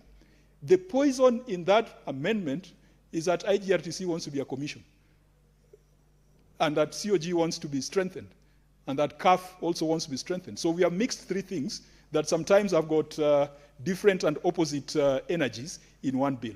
We have invited SOCAT and CAF to find out how we can work together, because, Mr. Speaker, I believe that a strong CAF, I believe that a strong SOCAT is good for devolution. Mr. Speaker, our recommendations are as follows. There are counties and governors that appeared before our committee, and that was, I think there were about 16. There were 16, Mr. Speaker. These counties that appeared, first of all, we want to commend the governors, because they understand, they understand that oversight is a constitutional mandate. We have done very detailed reports, Mr. Speaker, in Volume 1, and we have given them 90 days to come up with an implementation framework on the recommendations that this House hopefully will adopt. Mr. Speaker, there was one county that had an unqualified opinion, and we are proud that it's a county led by a former member of this House. That is Makwiny County. The committee commends Makwiny County for an qualified opinion. It does not mean that there are no issues of lawfulness and issues of effectiveness. Those are still there, but they are able to prepare their financial statements in the required standards. 8 county assemblies also had unqualified opinion, and Mr. Speaker, I hope that the House will join us in commending them. Then now we have the truants, Mr. Speaker. There are counties that we summoned, and the summons, some of them were running, they were supposed to appear before us yesterday. They did not respond to our summons. They did not appear, They did not even write to explain why they were not appearing. Mr. Speaker, for these counties, and I'm going to name them, we are recommending that we impose the highest fine available under the Parliamentary Powers and Privileges Act. We impose a fine of 500,000. Number two, in line with the statement by the majority leader 2 weeks ago, we adopt the report of the Auditor General as is. That is our recommendation. Number three, we will give them 30 days to come before the Senate and present an implementation framework on the recommendations of the Office of the Auditor General. Failure to which, if they do not do that within the 30 days window, the DCI, the EACC, and the DPP shall take the necessary action.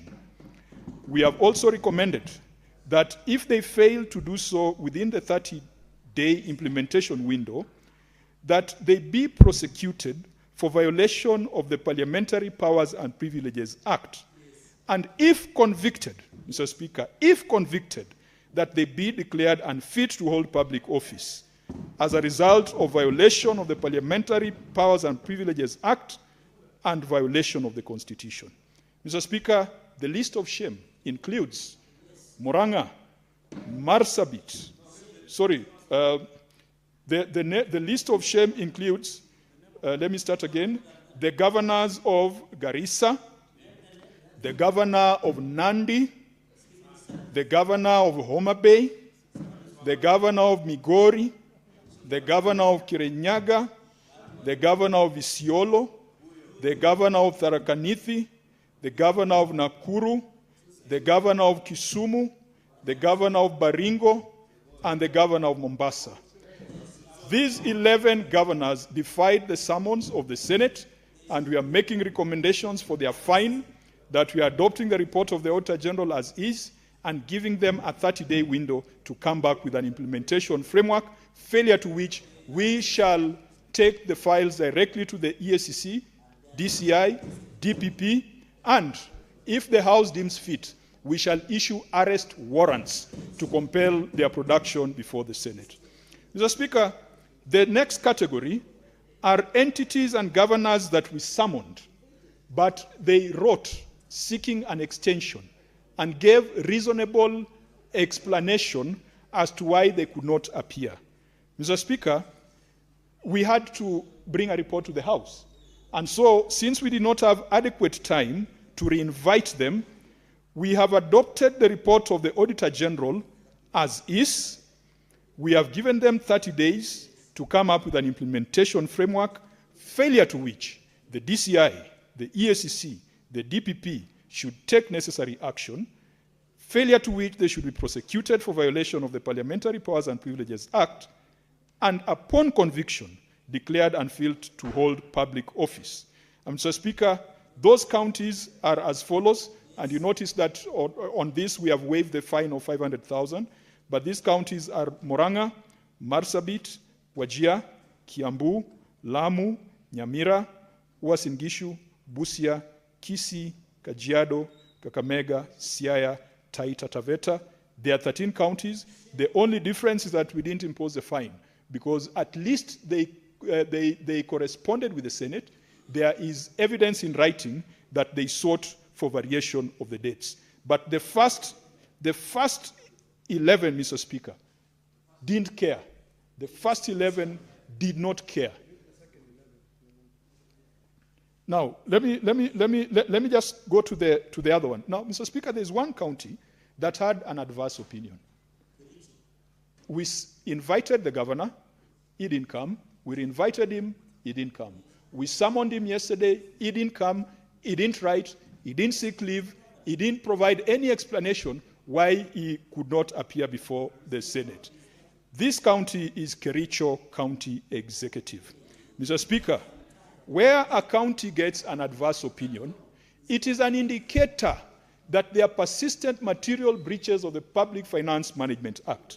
We have therefore recommended to the House, we impose the fine of 500,000 on the Governor Kericho, adopt the report of the Auditor General as is, give 30 days for an implementation framework, failure to which the DCI, the EACC, DPP to take necessary action, the governor be prosecuted for violation of the Parliamentary Powers and Privileges Act, and upon conviction, be declared unfit to hold public office. For Kericho, Mr. Speaker, we have added a recommendation to urge the Cabinet Secretary in charge of the National Treasury to invoke Article 225 of the Constitution to stop the transfer of funds to Kericho until they put in place proper mechanisms to ensure that the money we are sending there is properly taken care of. Mr. Speaker, finally, Samburu and Nairobi. Yesterday, the police was busy looking for them all over. And Mr. Speaker, we hope the police will find them. We invited them, they didn't come. Re-invited them, they didn't come. Issued summons, they ignored. Summoned them again, they ignored. And so we asked the Inspector General of Police to find them and bring them before the Senate. And Mr. Speaker, I want to laud the Inspector General of Police for making an effort yesterday.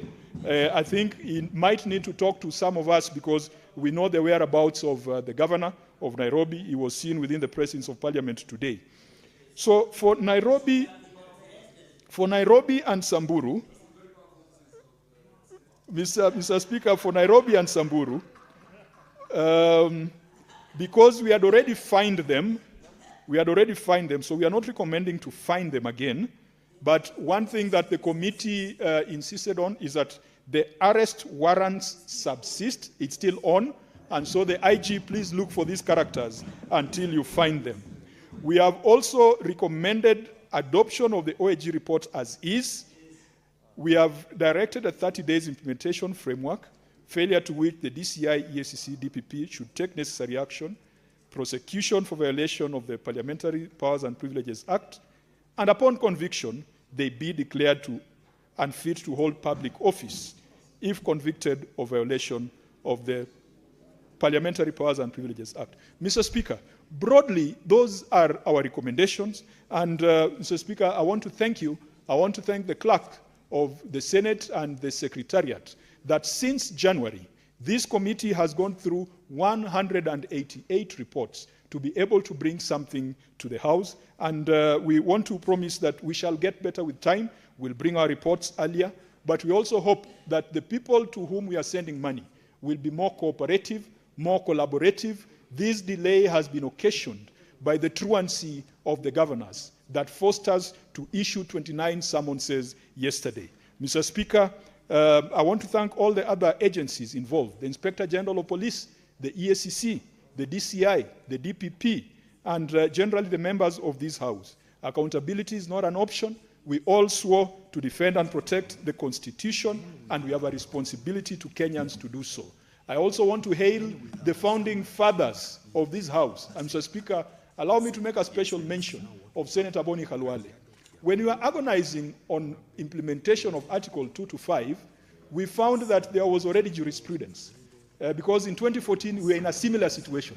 We had similar problems. So Senator Boni Khalwale and those who were in this House at that time, thank you for establishing that jurisprudence. My disappointment is that some of the people who succeeded him as a chair of the Public Accounts Committee are the biggest truants today.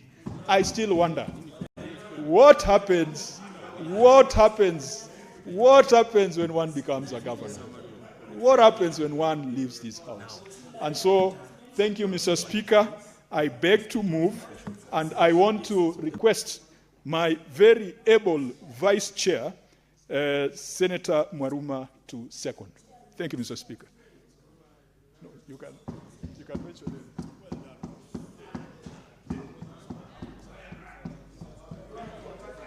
Thank you, Mr. Speaker, for this opportunity to second this motion on the adoption of the report of the Auditor General for the financial year 2024-2025, as it has been ably moved by the chair of the Public Accounts Committee, Senator Moses Kajwang, who is also the senator for Homa Bay.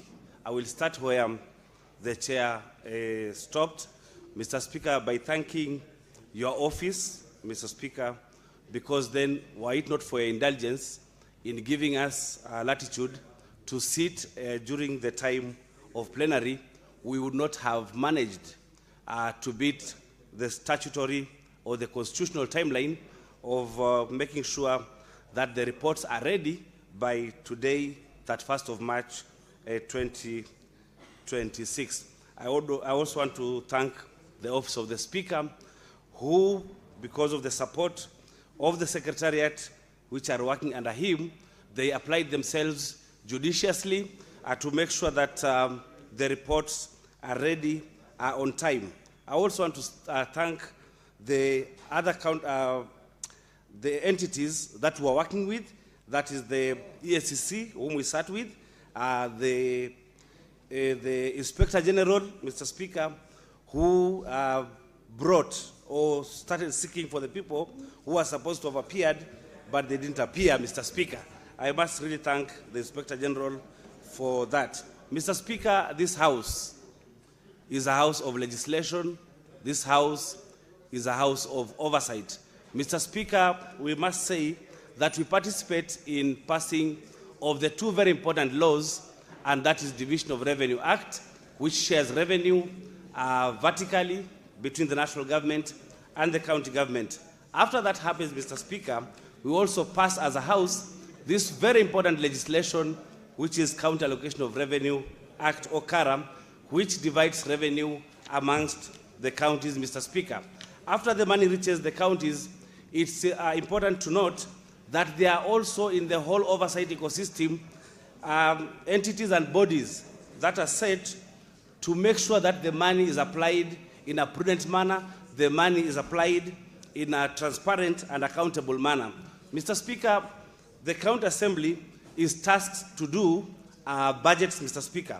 When the project is beginning, there is what we call the project management committees. So before we come to the Senate as an oversight house, Mr. Speaker, we must urge our project management committees to ensure that the implementation of the projects and the programs in the counties are done as per the specifications of the PQs. Mr. Speaker, being a senator for the last 9 years or so, Mr. Speaker, I've discovered that there is laxity or opacity in the way projects are implemented, because sometimes you would hear PMCs complaining that a project is ongoing, but then they have not been given the bill of quantities or the specifications for the projects.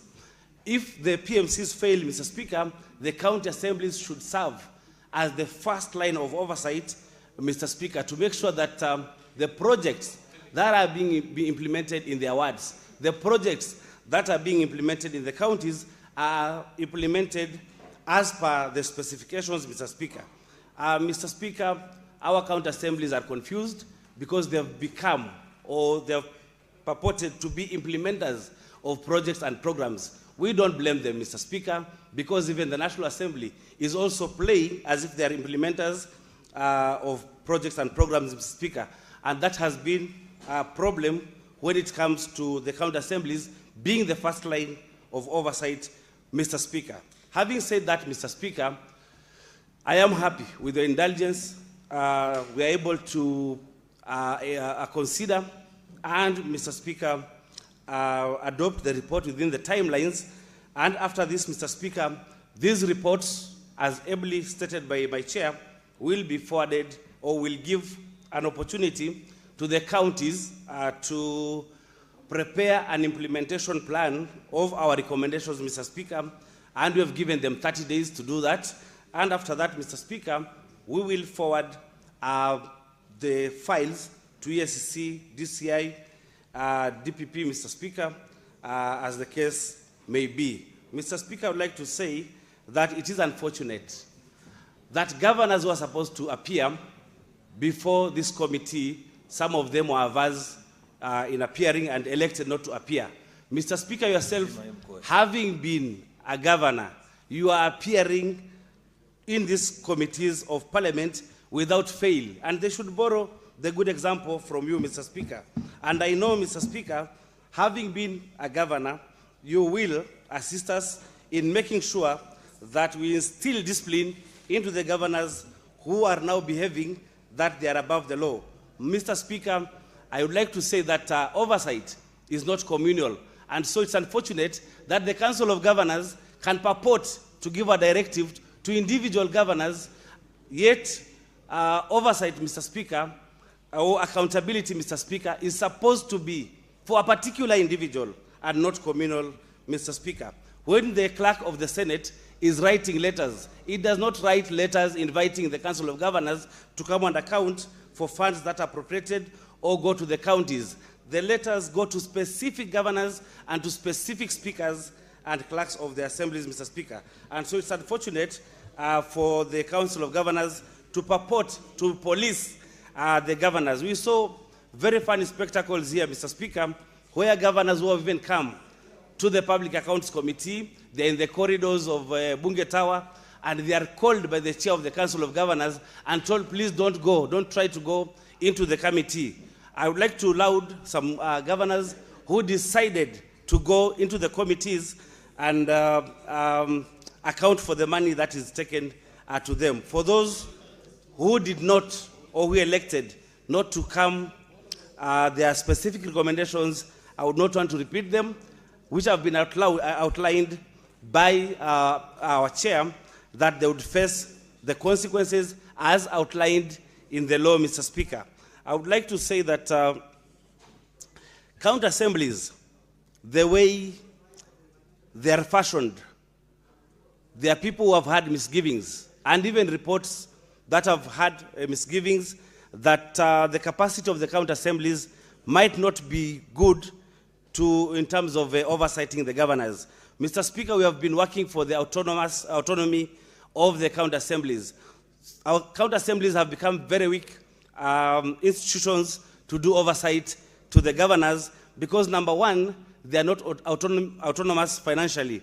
And when they are too hard on the governors, sometimes they are denied their finances. Mr. Speaker, also, I have already said and indicated that some assemblies or some MCAs implement or undertake to implement the projects and programs, Mr. Speaker. And so if they are involved in procurement of the goods and services, how do they then again turn to be the people to oversight? That is why the Senate then becomes a very important institution in doing oversight, Mr. Speaker. We have looked at the issues, and my chair has ably gone through the issues that pose a fiduciary risk, Mr. Speaker, and one of them is the pending bills. Mr. Speaker, we have recommended as a committee, and I would seek concurrence from this House and the senators, that all the governors and the county executives must do a payment plan and submit it to the control of budget and a copy to this House, Mr. Speaker, for follow-up. We've also realized that there are system weaknesses in revenue management. Mr. Speaker, we have proposed that there should be automation of revenue collection, Mr. Speaker. And there are under-collections. There's an issue to do with under-collection of revenue, Mr. Speaker. We have advised or recommended that the counties must update the valuation rolls. Even those counties, Mr. Speaker, that have updated their valuation rolls, they are shying from implementing the new valuation rolls for fear of political backlash, Mr. Speaker. We want the governors to be bold enough to make sure that if the county has spent money to write and do new valuation rolls, that those valuation rolls are implemented so that, Mr. Speaker, revenue increases. And when revenue increases, Mr. Speaker, there will be more projects and programs, and also a reduction of the pending bills, Mr. Speaker. We have also talked about incomplete projects, Mr. Speaker. This is a value for money issue, Mr. Speaker. Most of the counties that have started projects, some of them that have been started 5, 6 years ago, up to now, they are incomplete. These projects, Mr. Speaker, belong to the community because when they were being done, public participation was done, and there was need for these projects, Mr. Speaker, to be implemented in those counties. When a new governor is elected, Mr. Speaker, there is a tendency for these governors not to complete the projects. We have said, Mr. Speaker, as a committee, and our recommendation is that those projects must be budgeted for, and they must be completed, Mr. Speaker, so that the residents of the counties might get value for money. Mr. Speaker, we've also seen that there are pension liabilities, that is unremitted pension, Mr. Speaker, and one of the counties that is leading, Mr. Speaker, is Narok, which has not remitted 1.9 billion in pension money, Mr. Speaker. We are urging and recommending that all these unremitted liabilities must be remitted to the pension funds, Mr. Speaker, because there are so many people who are retiring, and when they retire, they would require to get their retirement benefits in good time, and that is the reason why they are saving, Mr. Speaker. Mr. Speaker, on governors who have not appeared before the committee, specific recommendations have been done. I don't need to repeat them, Mr. Speaker, but again, I must say that there's no one in Kenya who is above the law. The law must be followed. There is no way you can go to a position or seek a position where you are supposed to expend money on behalf of the public, and when it comes to accounting for the money, then you start hide and seek, Mr. Speaker. With those very few remarks, Mr. Speaker, I would like to second this motion and urge the senators to adopt it as it is, and also recommend even stricter recommendations. I thank you, Mr. Speaker. Senator Mandago, take your seat. Senator for Kisumu County, take your seat, please. Senator Mandago, take your seat. Now, Honorable Senator, I will now propose the question that the Senate adopt the reports of the Senate County Public Accounts Committee on the consideration of the reports of the Auditor General on the financial statements for the year ended 30th of June 2025, A, Volume 1, which was laid on the table of the Senate on Thursday, 26th of March 2026 for the following county executives: Vihiga, Kitui, Bungoma, Embu, Nyandarua, Mandera, Laikipia, Kwale, Meru, Bomet, West Pokot, Nyeri, Trans Nzoia, Elgeyo Marakwet, Narok, and Machakos. B, Volume 2, which was laid on the table of the Senate on Tuesday, 31st of March 2026 for the following county assemblies: Marsabit, Wajir, Meru, Siaya, Busia, Murang'a, Baringo, Kakamega, Makwiny, Nyeri, Tana River, Nyamira, and Kericho. Volume 3, which was laid on the table of the Senate on Tuesday, 31st of March 2026 for the following county executives: Turkana, Tana River, Makwiny, Tharaka Nithi, Nandi, Siaya, Murang'a, Nakuru, Marsabit, Samburu, Nairobi City County, Homa Bay, Kisumu, Wajir, Migori, Baringo, Kiambu, Lamu, Nyamira, Uasin Gishu, Busia, Isiolo, Kirinyaga, Kisii, Kajiado, Kericho, Kakamega, Kilifi, Garissa, Mombasa, and Taita Taveta County. Now the floor is open for debate. Yes, Majority Leader. Mr. Speaker, I rise pursuant to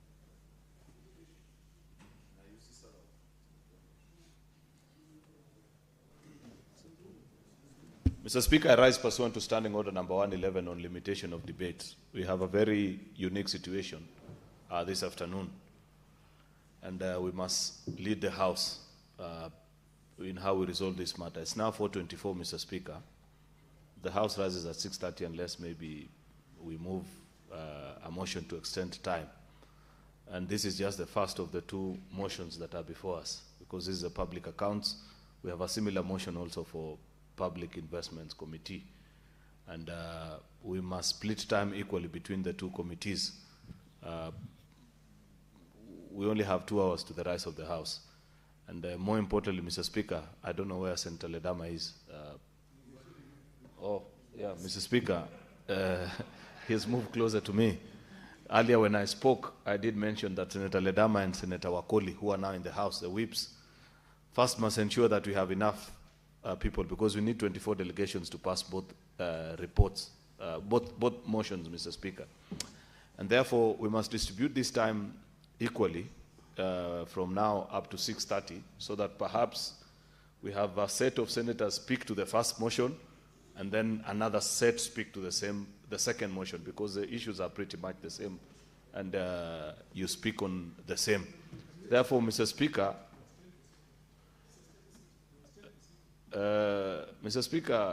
there is a suggestion to extend the sitting, but I know this House very well. I've been here long enough. I can believe Senator Mogeni when he tells me extend the House, because he sits here sometimes until very late. But there are younger people in the House who I know, Mr. Speaker, when it gets to certain hours, they have other duties to respond to, Mr. Speaker. Therefore, I do not want to run the risk. This is such an important matter.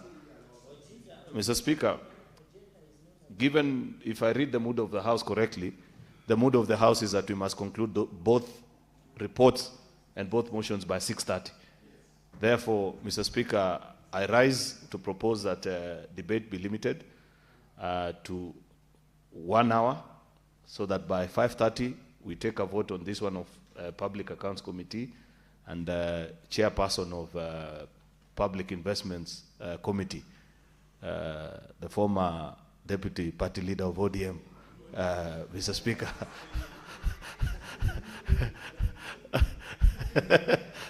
He has another political party, which I'm not sure if he has registered, Mr. Speaker. We'll also take the floor at 5:30, and we make sure that by 6:20 we rise, Mr. Speaker. No, we conclude so that we also vote on that particular one, Mr. Speaker. Therefore, I rise to propose that debate be limited to a maximum of 1 hour, tied to 5 minutes each per speaking member. I thank you, Mr. Speaker. I request the Leader of Minority to second.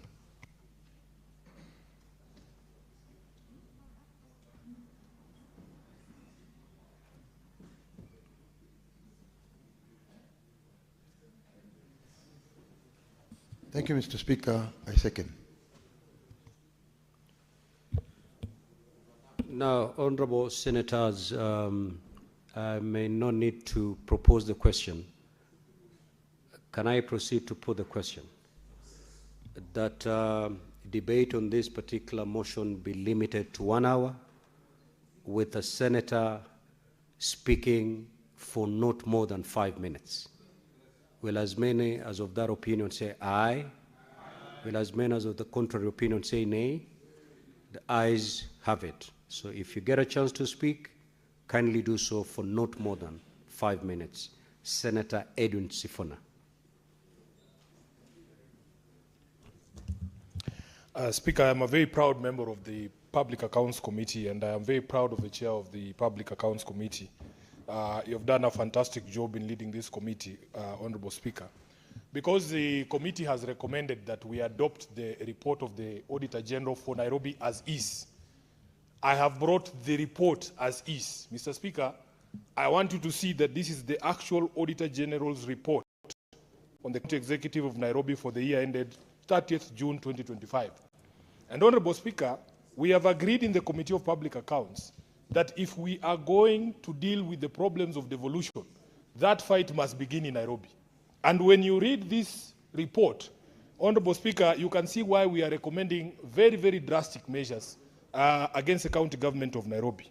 I have just chosen a sample, Honorable Speaker, so that people out there who are following this debate understand why it is extremely critical that we have conversations with governors on these reports of the Auditor General's report.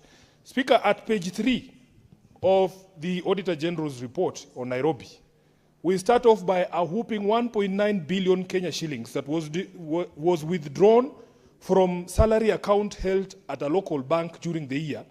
The withdrawals were not supported by any payroll summaries, payment vouchers, approvals, or anything to show where this money was going, Honorable Speaker. I want to move quickly, Honorable Speaker, to another thing. If you read the report on Nairobi, it just starts with irregular, unsupported, unconfirmed, undisclosed, it is extremely troubling, Honorable Speaker, when you read the report on Nairobi. You come to something that the people of Nairobi have been complaining about, garbage collection. Speaker, this one, I just want to read it verbatim. That although the county executive procured various private contractors and assigned them to specific zones for waste collection, the county also operated 56 solid waste collection trucks for which it incurred fuel expenditure amounting to 124 million shillings. The Auditor General says no evidence was provided to show that these trucks were assigned to any operational zones or activity logs, trip sheets, fuel consumption records, or supervisory reports. Speaker, what the auditor is saying is that you give private contractors contracts to collect garbage in Nairobi, and you assign them specific zones. For instance, you say this truck is for Kilimani. Then you have your own 56, which you don't assign to any zone. And the danger there, Honorable Speaker, is that people could actually be paid, getting paid for things that they did not know, did not do, because it is possible that some of that garbage in those areas was actually collected by the 56, one of the 56, county vehicles. Speaker, I want to go to one of our biggest projects in this city, and I know that the governor is very, very proud of this particular program of his. It consumes almost 1 billion shillings annually, Honorable Speaker. It is the county feeding, school feeding program that he calls Dish in a County. If you look at the report of the Auditor General, it is titled there, Irregularities in Program Design and Implementation of the School Feeding Program, Dish in a County. And Honorable Speaker, if you flip over to the page, the Auditor General has identified 13 separate irregularities in this particular program. And if you just go through some of them very quickly, Honorable Speaker, you will see, for instance, there was no disclosure of third-party agreements, deployment of human resources, and accountability for donor and partner contributions. You go to number 5 there, it says the program exhibited characteristics of a public-private partnership, yet no formal PPP agreement was in existence. Payments amounting to 9 million shillings were made to Dagoretti South Central Kitchen, despite the existence of a similar CDF-operated program without evidence of harmonization or verification of outputs. 118 million shillings made to non-hub kitchens without documentation to confirm official designation, while an additional 118 million shillings was paid without any supporting documentation. And the list goes on, Honorable Speaker. We have so many problems, including the construction of the house at Lady Northey, which has told Honorable Speaker, and other irregularities, including in management and award of court cases, Honorable Speaker. You will see that this report, you might think it was prepared by the DCI themselves, because all this sounds like disclosures of criminal activity. And this is why I'm very proud that the committee has said that we need to be able to submit these reports to the agencies that are now responsible for law enforcement in this country to take action. Irregularities in the construction of a fire station at Gikomba Market. It is one of those. We have even irregularities in the supply and delivery of male condoms, Senator Khalwale. There is nothing that we seem to be getting right. This is at the page 45 of the report of the Auditor General. So that, Honorable Speaker, when we ask these governors to appear here, this one is 15,788,521 Kenya shillings. Yes. This is the Auditor General's report. This report was not prepared. It was not prepared by Sifuna. So, Speaker, I heard the chair of the Council of Governors this afternoon. I heard him say that we need to be nicer to them when they come to the Committee of Public Accounts. Honorable Speaker, it is not possible to be nice in the face of such irregularities when our people are suffering and they need the support of this Senate to be able to bring governors to account. That Wajir governor himself, Honorable Speaker, you have heard the report from the chair about the question of relief food. They say that we come there to embark.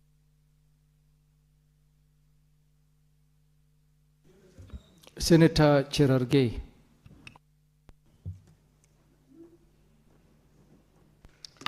Thank you, Mr. Speaker. Sir, I want to rise by supporting our committee.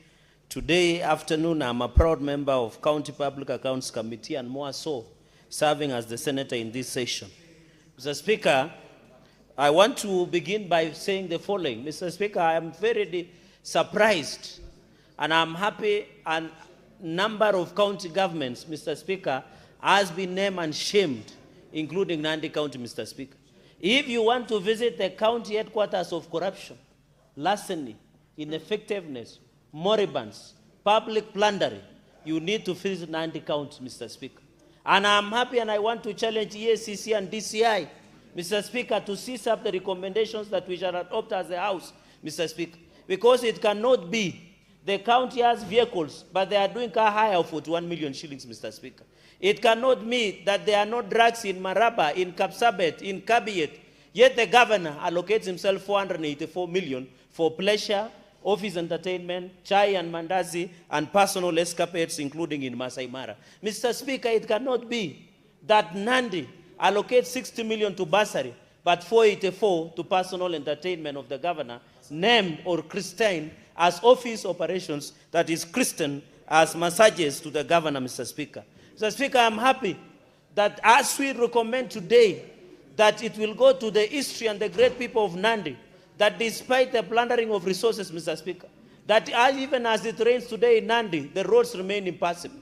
Today, Mr. Speaker, there is chaotic human resource, and I want to challenge EACC, and one of the lawyers is looking at me who represented that matter, that more than 2,000 employees in Nandi was sacked unfairly, and governor decided to hire his personal cronies. I am happy the report has flagged that matter, Mr. Speaker, and I hope justice will be done to those employees, Mr. Speaker. Even if you visit Kapsabet County Referral Hospital, Mr. Speaker, the bed sheets, the mortuary services, Mr. Speaker, the provision of drugs is still a mirage, Mr. Speaker. Even when it came to Floka, Mr. Speaker, there were many money that was spent, but they could not be accounted, Mr. Speaker.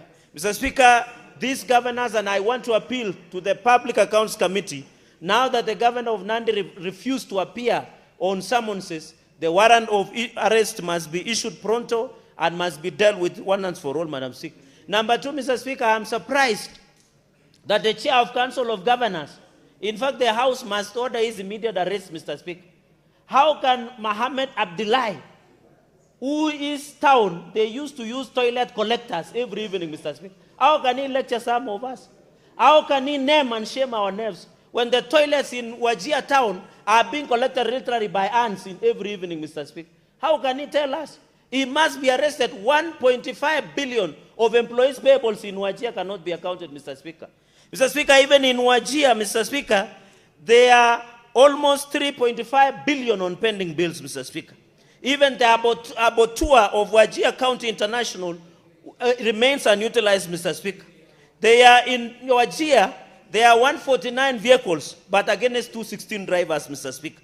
He does not have the moral authority to lecture the Senate on accountability. Mr. Speaker, I heard him today saying we need to sit and negotiate. We can never negotiate on issues of accountability and transparency, Mr. Speaker.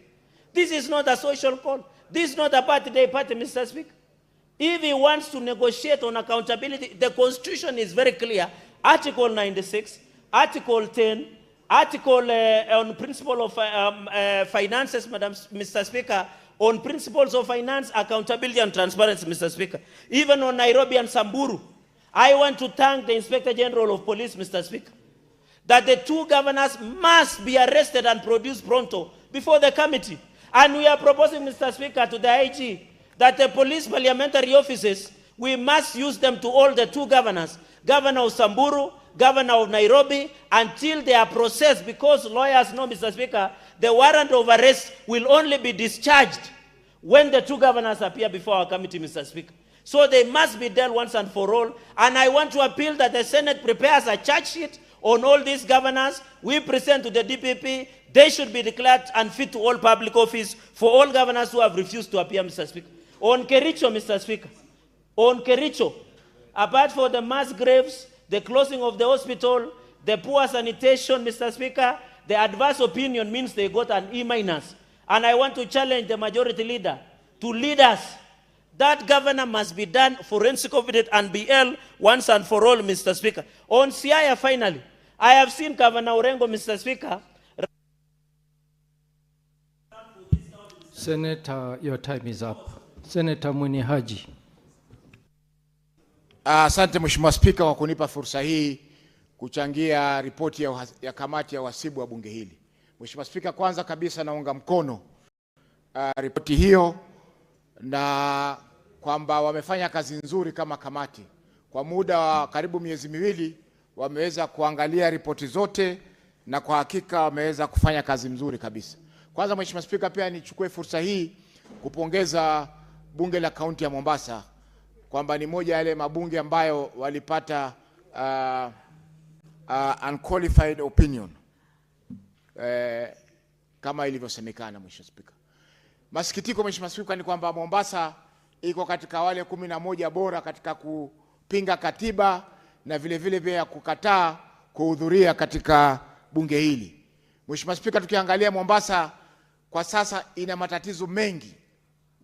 Ni jana tu tulikuwa na mkasa wa moto Mheshimiwa Spika katika kijiji kimoja chaitwa Bokole kule maeneo ya Changamwe, ambapo zimamoto ya kaunti ya Mombasa ilikwenda katika tukio lile ikiwa haina maji.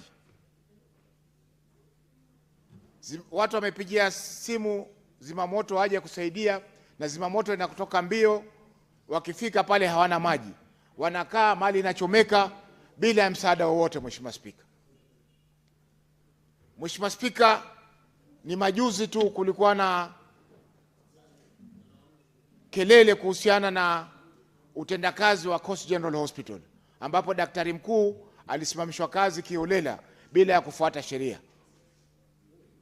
Mheshimiwa Spika, tukija katika swala la KAIPS, zile vituo vya kujenga viwanda, Mombasa Mheshimiwa Spika ni moja ya kaunti ambazo zitakuwa na ghost ama zile project ambazo hazimaliziki. Kwa sababu sasa kwa muda wa miaka miwili Mheshimiwa Spika, japokuwa serikali kuu imepeleka karibu milioni 200 katika kaunti ya Mombasa, kaunti ya Mombasa haijaongeza hata ndururu katika bajeti yake. Mwaka jana tulipozuru kituo hichi walisema wataweka pesa katika bajeti ya mwaka 2025-26. Juzi tulizuru kituo hicho Mheshimiwa Spika na kamati ya biashara na viwanda ya bunge hili, wakasema sasa wataweka katika mwaka 2026-27. Kwa hivyo kila mwaka ni kuongeza, na wasivyo na Mheshimiwa Spika, kwa vile hawana mipango, walikuwa wasema sisi tunataka tuje tena katika bunge la Senate tuongezewe pesa ili tuweze kumaliza mradi huu, wakati wao hawajatoa hata ndururu katika commitment yao ya shilingi milioni 250. Mheshimiwa Spika, tukiangalia kaunti ya Mombasa kwa ujumla ni kaunti ambayo ina uwezo mkubwa, lakini tukiangalia hivi sasa katika mapato, ripoti ya auditor ya miezi 6 ya kwanza mwaka huu, tutapata kwa pesa nyingi zinapatikana katika mahospitali, na katika hospitali hizi Mheshimiwa Spika huduma ni duni.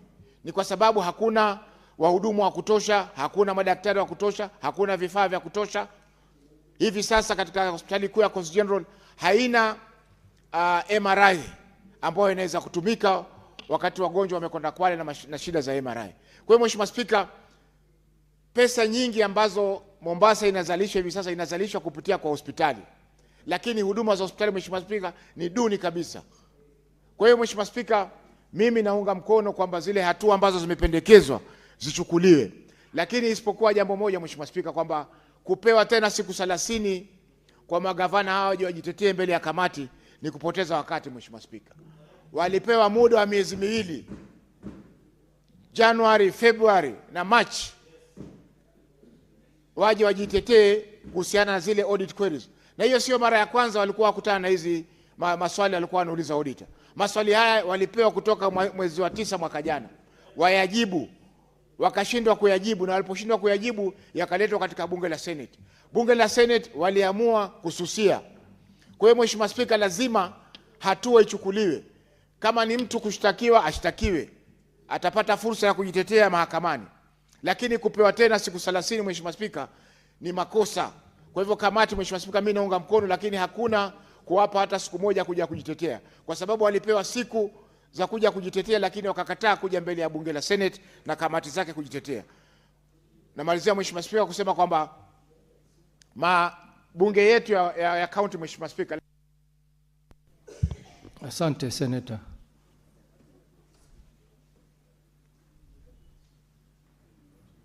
Senator Boni Kalwale.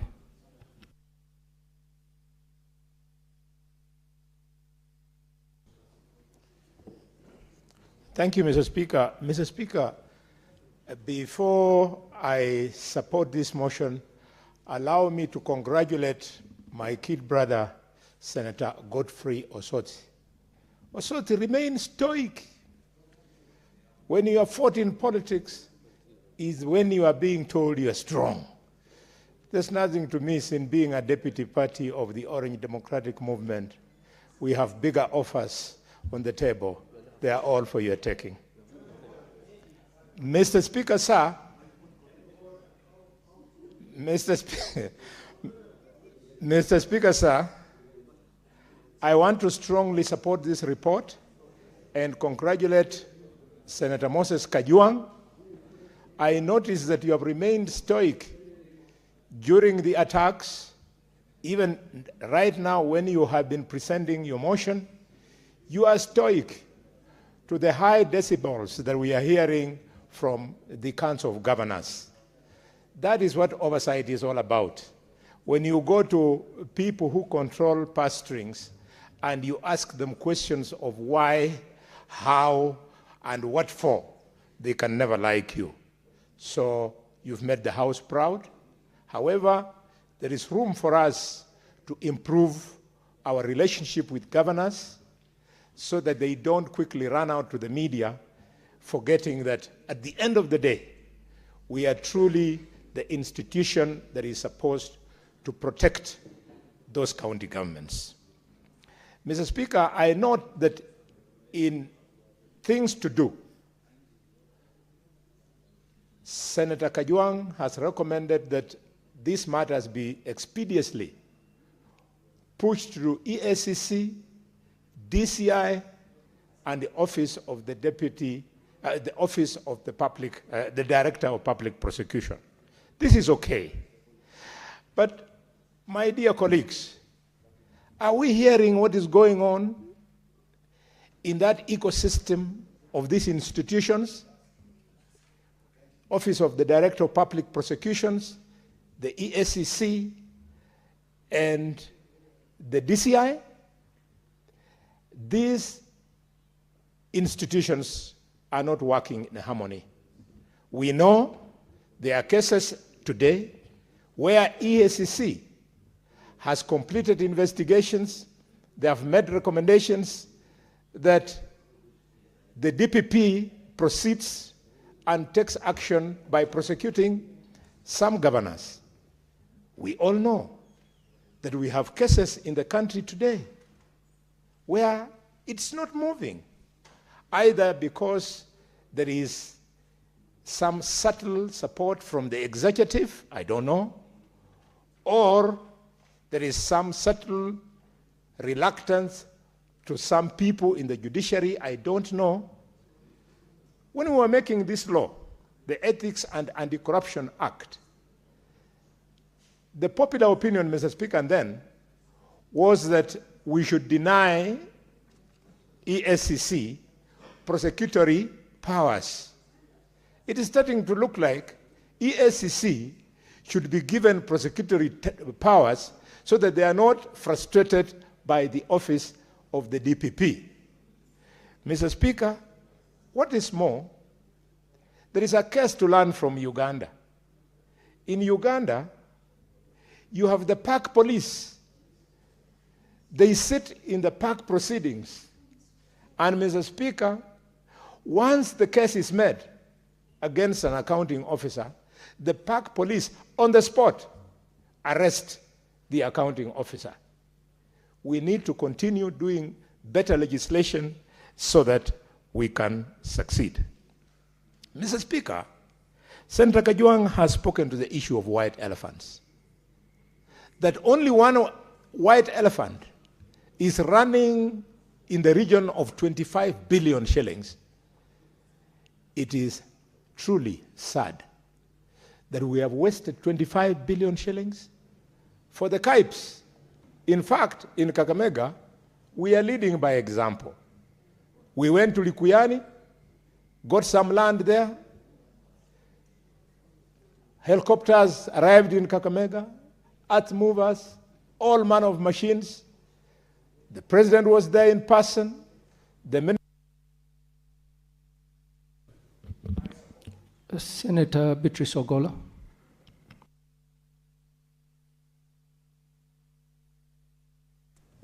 Thank you, Honorable Speaker. Honorable Speaker, from the word go, I want to support this report and particularly congratulate my senator, the chair of PAC, Senator Moses Kajwang, a leader who never disappoints in his any duty that has been given to him. Honorable Speaker, I intend to use very humble words because in our Lenten campaign, this is the Holy Week for my faith. And that week, this week, we only practice humility, forgiveness, giving, and Honorable Speaker, as I say, a lot of forgiveness. Honorable Speaker, I support this report, and I want particularly to talk about some of the recommendations from this Honorable Committee. And to say from the word go, Honorable Speaker, that it is coming out very clearly that governors, while they are the heads of county governments, they are not supporting the spirit of devolution. Honorable Speaker, the issue of pending bills has been discussed here so many times. Honorable Speaker, when counties came to be in 2013, our people were very excited because services were being brought closer to the people, and not only services, Honorable Speaker, resources were also following these functions. And we saw in the initial first term of governors, the counties were very vibrant. We saw upcoming traders were doing a lot of works with the county government, and payments were done. And Honorable Speaker, in the counties you could notice when payments were done, a lot of business people built themselves. But Honorable Speaker, with the counties now not meeting their obligations and not paying their bills, especially to contractors, we can only see a lot of miseries with the traders that we have at the counties. Honorable Speaker, the report has also mentioned that their money is sometimes paid without proper documentation. Honorable Speaker, these are governments that must run their activities as spelled out in the law. The other thing I want to talk about is the issue of non-remittance of pensions, Honorable Speaker. It is very unfortunate, Honorable Speaker, that somebody would work for the years on which they work, but at the end of it, then you find that pensions, their savings have not been ring-fenced, their savings are not available, and we see a lot of these people wallow in miseries all over the counties. The issue of the wage bill also came up, Honorable Speaker, that a number of counties are now having wage bills that are beyond the spelled out limits. We have seen counties having 55% and above, or even the above 35% that was initially spelled out. Honorable Speaker, this only means that very less development is taking place in the counties, and yet our main focus in the counties is services that should be given to our people.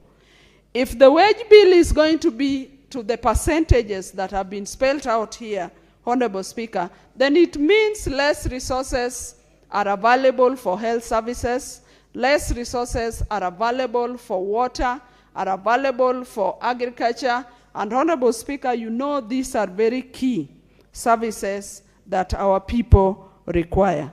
Then Honorable Speaker, it is also unfortunate that our counties are littered with a lot of unfinished projects. It means there is no value for money for the projects that we have in the counties. And lastly, Honorable Speaker, it is unfortunate that even the on-source revenue that is declared by the counties do not reflect in the services. Thank you, Senator. Senator Hilary Sigei.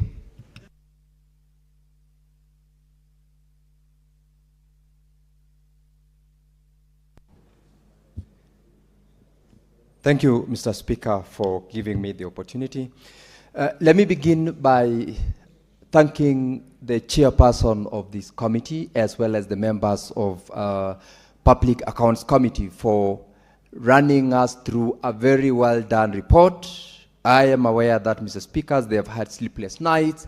They have had accusations left, right, center from those whom we are oversighting. And that is why, Mr. Speaker, the mover of the motion, the chairperson of this committee, deserves an appreciation by the House for a job well done. Mr. Speaker, this particular report, I wish, could not only be read and understood by the members of this House who are the senators as well as the members of the public, but as well by the members of our various county assemblies, because ordinarily they ought to be the primary oversight places where by the time we are getting this report, they should have had an opportunity also to understand what it is all about. Unfortunately, Mr. Speaker, from part of the comments that we've received from the report, most of our county assemblies have not been able to do the primary oversight that they are supposed to do, and that is one of the reasons why we are where we are in matters corruption, matters misuse of public resources, and the very negative reports that we have received from the Office of the Auditor General.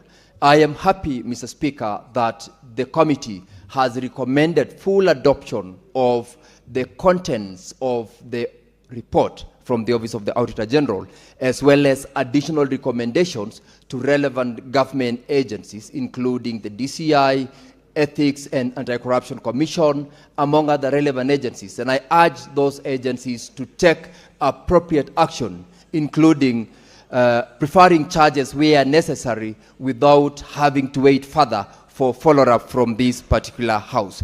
Mr. Speaker, having had an opportunity to look at this report, it is so sad that we are dealing with a report from our respective counties where those who are in charge of those resources have blatantly been abusing the resources. They have never bothered for a moment to appreciate the fact that they are at one time, one day, going to be responsible and to be answerable to the misuse of public resources. Mr. Speaker, to be a bit specific, in some of the comments, for example, or other recommendations from the Office of the Auditor General, we have got very old debts. Most of our county governments have had their contractors who have worked for the projects that they had been contracted to, having not been paid for a period of over 1 year. A number of them, Mr. Speaker, particularly from my county where I represent, that's the county of Bomet, have had several matters in court. Their properties have been sold by auction or by those whom they had taken facilities from, and the county government don't give a damn. They don't care. These are business people who've lost years of investments owing to inability on their part to repay because they have not been paid. The report about county government spending more than 50% of their allocations on personal emoluments or payroll audits, Mr. Speaker, is one worrying aspect of this report. The county of Bomet have had issues and have noted, Mr. Speaker, for instance, that in this particular aspect, irregular payment of salaries and personal allowances is glaring in the report. And over 1,454 officers are paid outside the IPPG system. Over 1,454, over 706 officers are paid what is called special salaries, or rather special allowances that the law does not recognize. Another 17 officers, Mr. Speaker, are paid what is called special salaries. Mr. Speaker, remember, we have got a big problem with regards to the employment and payment of salaries to teachers under the ECD program. These are teachers who are underpaid These are teachers whose salaries delay, and these are teachers whose payment program and plan is actually contrary to the recommendation by the Salaries and Remuneration Commission. And Mr. Speaker, when we talk about 1,454 officers who are paid outside the system, this is a sign of extreme corruption, because a payment outside the system. Thank you, Senator. Senator Olekina. Thank you, Thank you, Mr. Speaker. Mr. Speaker, let me begin by appreciating the good work of Senator Kajwang in terms of accountability or ensuring a fiduciary responsibility. But, Mr. Speaker, today's report is really an affirmation that this House has got enough powers to be able to ensure accountability. Mr. Speaker, I've listened to the report carefully, and when I think about what is happening today with the governors, I want to remind all of us that we have so much powers, yet most of us do not utilize the powers that we have. And if colleagues from both sides of the aisle can be able to reflect back on the constitutional powers that this House have or has, which are quite limited on when we can be able to apply them to ensure accountability, the time is now, Mr. Speaker. Mr. Speaker, what is happening today is that there is a club called the Council of Governors who are attempting to overthrow this government.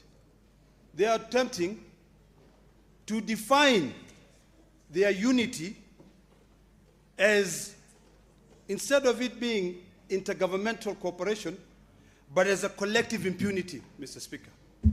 When you speak to any of the governors out there, they quickly say there's a decision by the Council of Governors. Let us demystify what is this Council of Governors.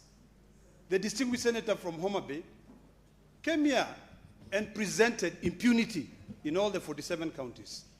Clearly indicated that these governors, some of them who used to live in apartments in Parklands and Pangani, but are now driving $200,000 cars. They are living in manicured mansions. But when you ask them to account for monies that it is not the Senate that comes out and say that they have misappropriated the funds, it is the Auditor General. They say the Council of Governors has taken this position, and if I appear before the Senate, it will now be seen as if I am going against a collective duty. Mr. Speaker, I want to remind this House, and I want to welcome all of us to go back and read Section 18 and Section 19 of our Parliamentary Powers and Privileges Act. While at it, I'd like to remind all of us to take the Constitution and read Article 226, subsection 5, and Article 125 of the Constitution. Mr. Speaker, I listened to the distinguished senator from Homa Bay. Although I agree partly with some of their recommendations, there are some that I do not agree with. The part that I do not agree with, and I would not be shy but to say, is that you've already summoned someone. The Constitution under Article 125 gives you the same powers as a High Court. Section 19 and Section 18, Section 18 of the Parliamentary Powers and Privileges Act outlines the procedure of witnessing or of inviting a witness and also summoning. And it spells out clearly and says, if a witness who has been summoned fails to appear or appears but does not satisfy the committee, there are consequences. Yet again, you come out and say, let's give them 30 days to be able to appear. For what? So that they can go out there and try to overthrow the sovereignty of this House. Or so that they can go out there and try to define what check and balances are. I want to invite you, my colleagues, that the time is now for us to utilize the tool, which is the most powerful tool that we have. We failed to pass the Division of Revenue Bill. We failed to pass CARA. Let's not send money to the counties if they cannot account for that money. That is the only time that will ensure accountability in this country. Otherwise, when you come here and you say we are giving you 30 days, oh, DPP, if you talk to DPP will tell you clearly that I cannot move unless ESCC carries out its task. Come on, guys, wake up. You guys are legislators. You know the law. You know our strength, and our strength is only on the division of revenue as well as Kara. If you are going to say, okay, fair enough, we will pass the division of revenue. Stop sending money to the counties. That is the only time that these guys will recognize the fact that when they leave office, the day they leave office like this, immediately, Article 2265 will follow them. So if you are serious on the issue of accountability, I want to urge 30 seconds, please. Add him 30 seconds. Mr. Speaker, thank you so much. If you are serious about holding these county governors accountable, I want to invite the committee to go back and read the PFM Act. And while at it, take the Constitution and read Article 179. The executive authority of the county is vested and exercised by the executive committee. Hold all those people accountable, not only the county governor. Hold the CC Finance, who is the head of Treasury, the CEO Finance, because most of them will tell you, we are still waiting for the direction from the governor. Why are you making someone so powerful? Yet you are powerful. Unless you become powerful and you exercise the powers that you have, you will be rendered useless. Thank you, Mr. Speaker. Senator Cheriot. Mr. Speaker, I have so many things to say in such a short time, I don't know even what I'm going to do. But I'll be very quick. I limit the time out of respect to the House and the need that the reasons I presented. Mr. Speaker, if you take away from the Senate the powers to invite and to summon witnesses, then this becomes a gathering of elders who cannot do anything. Mr. Speaker, it is a right that we should be willing to die for.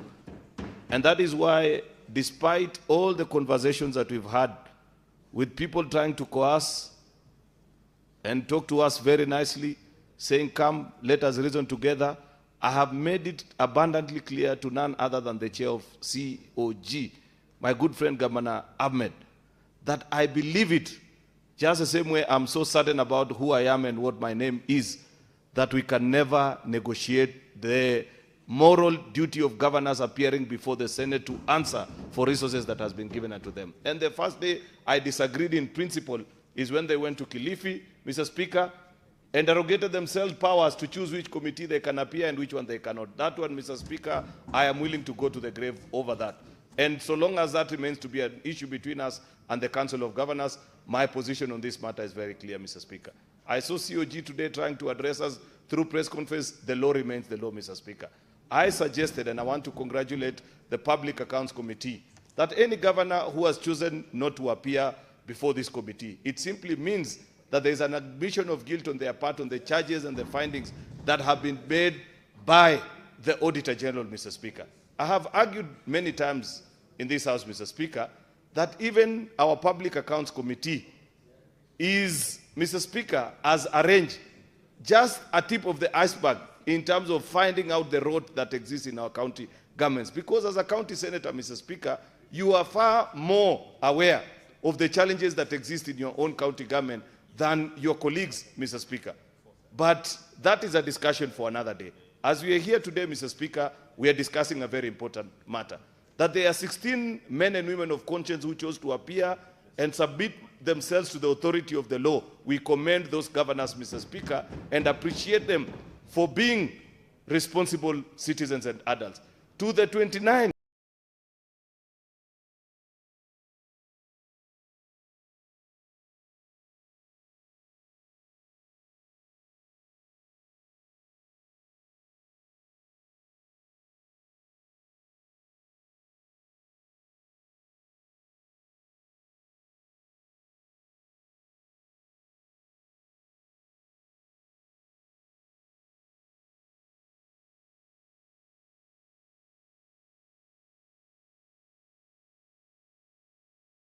Mr. Speaker, and therefore we need to go to the stomachs of the lions to find out where the money went to, Mr. Speaker. Then you can understand why somebody does not want to appear before Public Accounts Committee.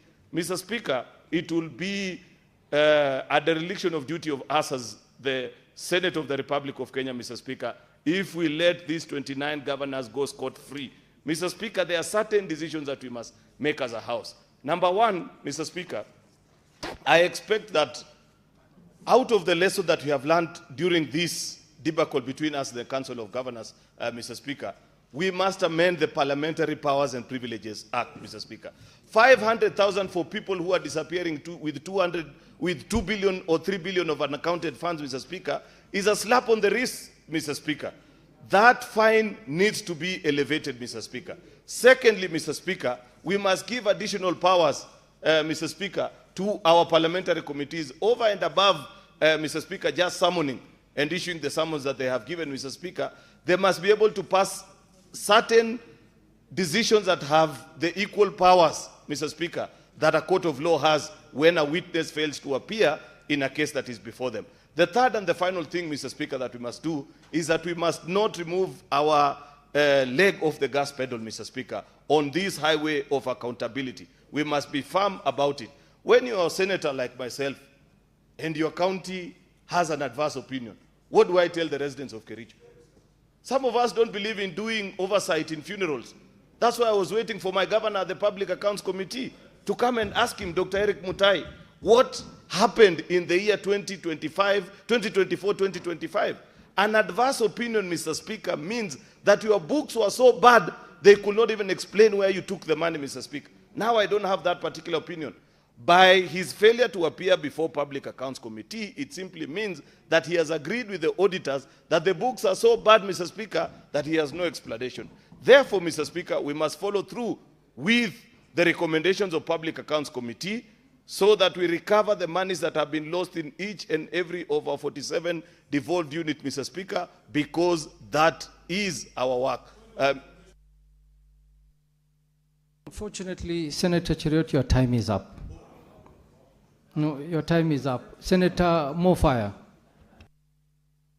Honorable Speaker, I'm a proud member of the Public Accounts Committee, which is headed by my big brother, Senator Kajwang. We have worked tirelessly to make sure that this report is before this House today. Honorable Speaker, accountability is not optional. It's a constitutional obligation. And the Constitution, Honorable Speaker, it's a creation of Kenyans. It's not a creation of any individual. So when any individual or entity decides to say that they are not going to account for billions of money devoted to their units, that is a blatant violation of the Constitution, and it's an insult even to the Kenyans. Honorable Speaker, I have captioned a very elaborate presentation by Senator Kajwang, who happens to be the chair, and who has been supported by the very able Vice Chair, Senator Maluma. Honorable Speaker, we have under very lengthy interactions. It's unfortunate, Honorable Speaker, that at any long given time that this House has ever devoted monies to the COG. Money is devoted to individual counties, to individual governors, and that responsibility of accountability, Honorable Speaker, lies directly to that individual governor whose money has been devoted to his county. So I think I have to capture some recommendations that have been brought about by very many senators who have just given their recommendations. Honorable Speaker, we have a lot of responsibility which is being bestowed upon us by the Constitution. We need to, Honorable Speaker, our raw responsibility as a Senate is to make sure that we oversight counties and we are the protectors of devolution. Honorable Speaker, our duty as this House, we have a duty of the share of revenue. That is now when the governors think that you are very important in this exercise. We have a duty in Kara. That's where the governors need us most. It is important, Honorable Speaker, that we explore those responsibilities to make sure that we empower ourselves. There is no need of giving people money that are not even accountable to anybody. So when I stand here, Honorable Speaker, or any other senator for that matter, stands here on behalf of that particular county, and we don't devote money to individuals. That money is devoted on behalf of the people who are supposed to get the services, who are supposed to get anything that they want, because that is their responsibility. That is their right to get those services from those the county CEOs. So when a governor is requested or required to appear before any particular committee, for that matter, to come and account for the money that he has been able to receive for that particular time, and then government decide not to come, then, Honorable Speaker, I think we are getting ourselves very irrelevant in this exercise. That is why, Honorable Speaker, we mean to explore some of the recommendations that we are supposed to make, because at the end of the day, if we don't make ourselves relevant in this matter, we are likely to be very irrelevant in the future. The governors are waiting to see who is going to blink before the other. And I'm very sure, Honorable Speaker, we are the ones who are holding the better part of the knife. So, Honorable Speaker, I support this motion, and I hope in the future, Honorable Speaker, this one motion should be a lesson that this house is not going to be relevant, to be relevant, and we must put our foot down to make sure that any person who receives public money must appear before the Public Accounts Committee, the Public Events Committee, or any other committee for that matter, because this is the creation of the Constitution. Senator Kajwang and any other member for that committee does not invite governors to account for the money that he has given to him from his shamba. It's money for the public. Yeah. So when somebody goes around and say, oh, there is some element of extortion, there is an element of other that, why do you have to get extorted? What have you done to get extorted? If someone has demanded somebody from you, why do you have to give money? Yeah. And I want to recommend the county assemblies, Honorable Speaker, even starting with my own county assembly of Tharaka County. They have demonstrated some serious levels of integrity. And I'm happy the chair has captured some of those county assemblies. And they have actually, most of those county assemblies defied their governors to come before the county Public Accounts Committee. So, Honorable Speaker, I support and I hope some of those recommendations that have been brought by Senator Aledama, Majority Chedinda, and any other senator for that matter must be captured, so that we must make sure that this house is not going to be taken just lightly, just like another street committee in the streets. Thank you, Honorable Speaker. I support. Senator Osotsi, but be brief. Well, Mr. Speaker, allow me to raise three very fundamental points in regards to today's historic day. As you know, Mr. Speaker, today is the last date under Article 229 when we are supposed to have examined, considered, and taken appropriate action on the audit report. But, Mr. Speaker, there is one important observation that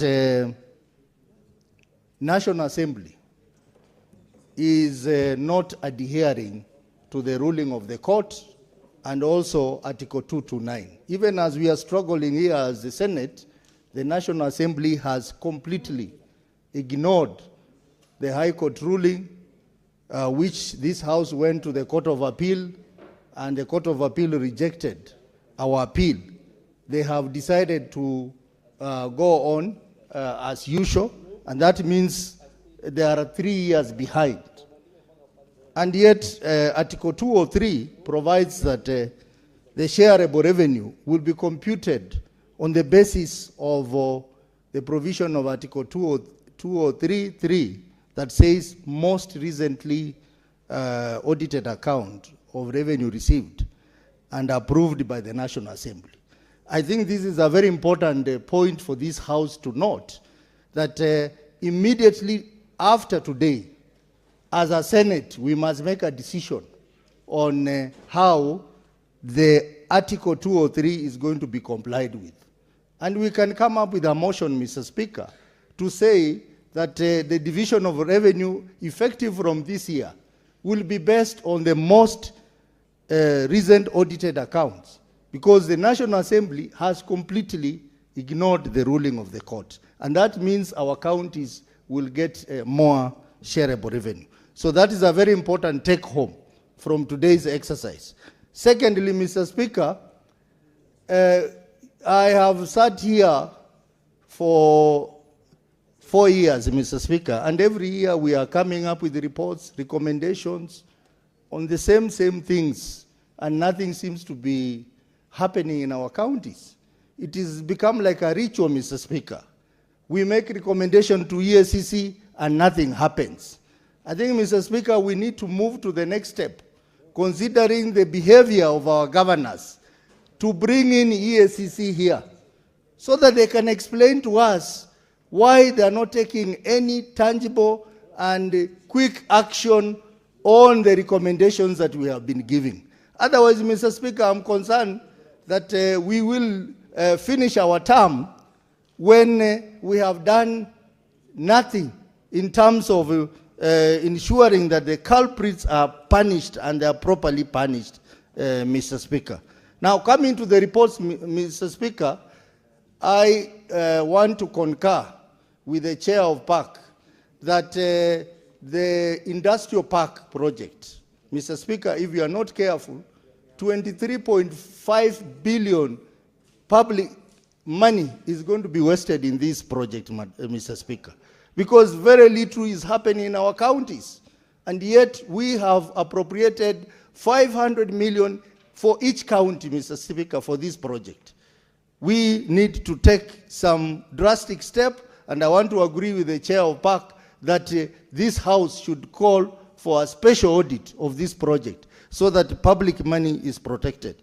Mr. Speaker, in the same vein, the issue of revenue management systems in the counties, those are loopholes for corruption, Mr. Speaker. Something has to be done so that we have a unified revenue management system. Mr. Speaker, I would have said many things, but we are running out of time. But just allow me to say the last thing, that the notorious governors who have failed to appear before committees, who have bad reports, are also governors who have somehow created friendship with the head of state. That they have discovered that the easiest way to protect themselves is to become friends of the president. I want to tell the president of Kenya, avoid those governors like plague. Because they refuse to come here, they have bad audit reports, but then they get it easy, they become friends of the president, they become party leaders of parties, so that they hide. Thank you, Senator Kisang.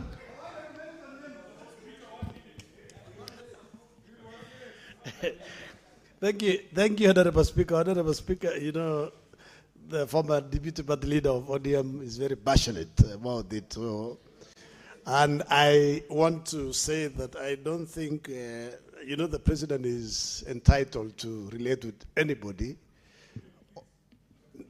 These are Kenyans. So, Honorable Speaker, I rise to support this particular motion strongly because, Honorable Speaker, when devolution came into effect, what we thought, what Kenyans were desiring was development, because they thought some regions of the country were not getting development from the national government then, Honorable Speaker. But it is unfortunate that what we have done, instead, we have devolved corruption instead of devolving development, Honorable Speaker.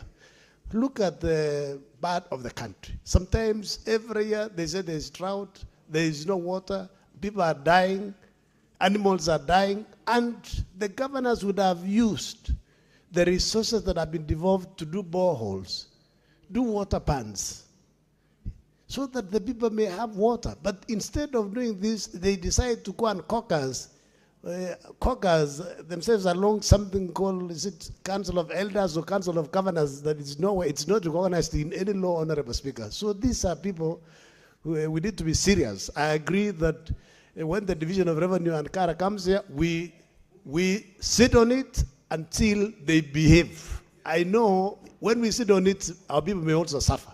So we have to look at it clearly so that we don't also let our people suffer because of a few people. In fact, I'm surprised. I'm surprised to some of us. One of the governors who has refused to come to committees was brought here by the county assembly. And you and some of the senators, instead of impeaching that particular governor. Senator yes. Kisang, do you want to be informed? Yeah, I don't have a problem. I can be informed. In your time. In your time, in your 5 minutes. Okay, continue. Proceed. There's no time. Proceed, conclude. Yeah, you know, I might be informed in 4 minutes and then my time is over. So I'd rather say what I wanted to say. Because Honorable Speaker was saying, in fact, one of the governors who has refused to come to the committee was brought here by a county assembly. And some of us, I don't know, we, instead of impeaching that particular governor, we protected him. So we are also to blame in some way, Honorable Speaker. No, the issues were there. So, Honorable Speaker, I wanted to touch on what Senator had also said. You know, National Assembly is also doing a disservice to the counties because they should have moved with speed by the rule, as a result of the ruling of the High Court, Honorable Speaker, so that they look at the reports 2023, 2024, 2022, 23, and then 2024, 2025, so that, Honorable Speaker, our counties can get more resources because we'll be using the latest audited accounts. Now, we are in 2022, 2023. Counties like Elgeyo Marakwet County, we are getting less than 6 billion because we are basing share of revenue 3 years back. Some counties are feeding children in school using over 1 billion when Elgeyo Marakwet County doesn't even have that 1 billion for development. Some counties are even buying male condoms, while Elgeyo Marakwet County, we don't even have medicine for drugs. So this is we are creating an inequality, Honorable Speaker. Honorable Speaker, it is important that we put our foot down. Those governors who have not appeared, let us adopt the reports the way they are, as the committee has said, and then we send to ACC, we send to DCI, and basically ODPP, so that these particular governors are answerable. You cannot accept to be given resources, you spend, and you don't want to account for the resources, because it's not possible. Honorable Speaker, there are many projects that have stopped. Senator Matzayo.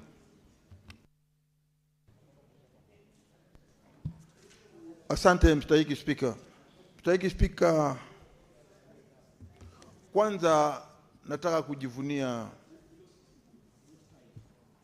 hii nyumba ya Senate, kwa sababu tuko na ripoti ambayo ni ripoti ambayo tumeitegemea sana. Kitu cha kwanza nataka kusema ni kwamba ile kamati yetu ya CPAC imefanya kazi nzuri sana, na wameweza kuleta recommendations ya kwamba hatua itakayochukuliwa iwe itaweza kuwa kama somo kwa wale ambao wamevunja sheria. Bwana Spika, kitu muhimu ni kwamba mtu yoyote ambaye anataka kuwa gavana anajua ya kwamba kutakuwa na matumizi ya pesa, na mtu yoyote ambaye anajua kabisa ni mambo ya pesa, ni lazima awe tayari kuweza kuulizwa maswali na kuweza kujibu jinsia ya matumishi ya zile pesa ambazo wanatumia. Bwana Spika, kujipiga kifua na kuanza kusema ya kwamba hatutakuja Senate, hiyo haitasaidia. Kitu ni kwamba lazima kuwe na maridhiano, lakini mahali ambapo hapana ridhiano, ndio sababu hii report ambayo imeletwa na mwenyekiti ndugu yangu Kajwang pale, naweza kuiunga mkono kwa dhati ya kwamba imesema ya kwamba hawa ni lazima wachukuliwe hatua. Bwana Spika, tunajua kwamba hii report hivi sasa ni lazima ipelekwe. Bwana Spika, hapo juu kuna kelele kidogo. Bwana Spika, hapo juu kidogo kuna kelele ambazo zinanifikia mimi hapa, na mimi nataka unisikize. Bwana Spika, nasema ya kwamba hii report inatakana kupelekwa kwa jopo ambalo linachunguza ufisadi. Inatakana kupelekwa katika yule mkuu wa jinai DCI.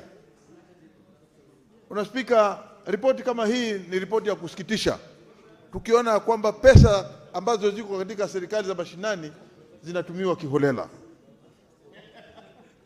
Na hii sio sababu ya kwamba wewe gavana alafu unaweza kutumia pesa vile unavyotaka, lakini natakikana utumie pesa kulingana na sheria vile zinafuatwa, ili watu wako ambao unawatengezea miradi waweze kufaidika. Na Spika, sheria ni sheria, na tunasema ya kwamba mtu yoyote ambaye atakuwa amepelekwa na akipatikana na hatia ni lazima aadhibiwe. Bwana Spika, pesa hii si ya watu binafsi kuweza kuweka katika mifuko yao. Hii ni pesa ya umma. Hii ni pesa ya wananchi, sio pesa ya watu binafsi. Bwana Spika, tunaona ya kwamba hivi karibuni watu wamekuwa ni kama ambao wamegeuza hizi pesa zimekuwa zao za binafsi, kulingana na hii ripoti ambayo tumeipata kutoka kwa kamati yetu ya uchunguzi wa fedha zinazokwenda katika mashinani. Bwana Spika, ni jambo la kusikitisha ya kwamba sasa kila mtu anaangalia na anaona kwamba hizi pesa zinatumika vibaya. Kwa hiyo mimi nataka kuunga mkono hii ripoti ya kamati yetu, kwamba vyote vile walivyoandika viweze kutekelezeka na hii ripoti iende mbele ili hatua ichukuliwe. Asante Bwana Spika. Honorable Senators, I call upon the mover to reply.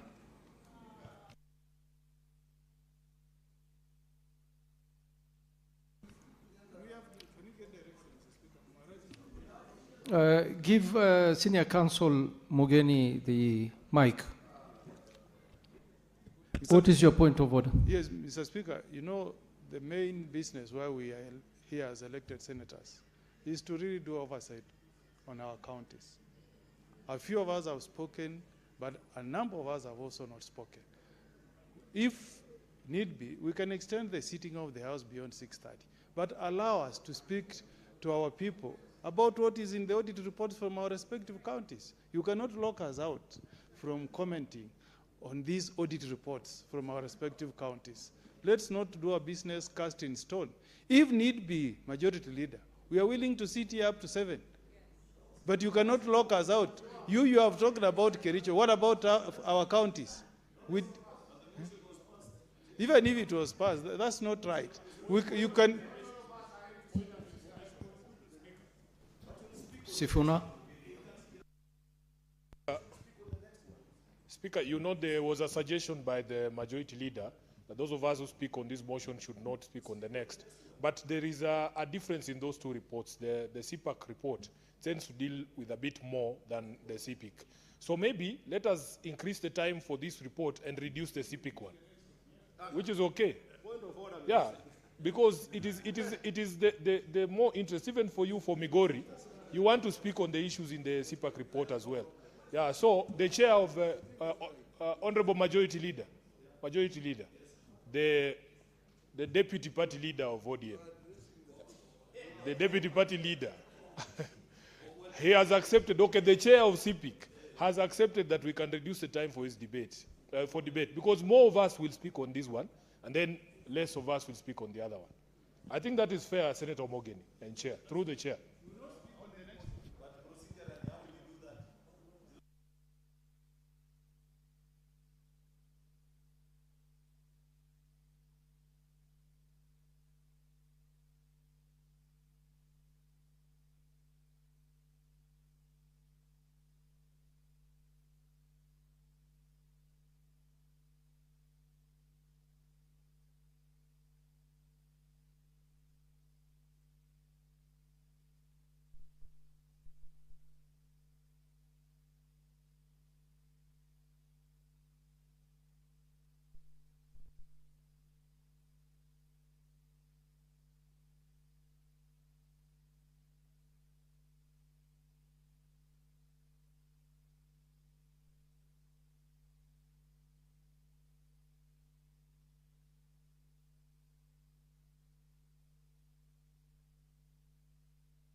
Honorable Senators,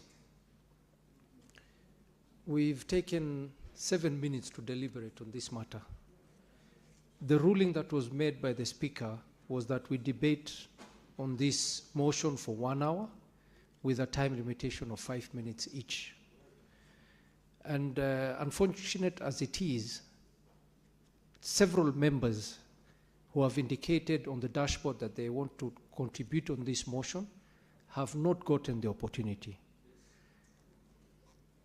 I am sorry, but I have to stick to the ruling that was moved by the motion which was brought about by the leader of majority and seconded by the minority side. And senators voted on it, knowing very well what they were voting for. So as much as I would want to extend the time, I am bound to follow the procedure, and I am sorry, I will call upon the mover to reply.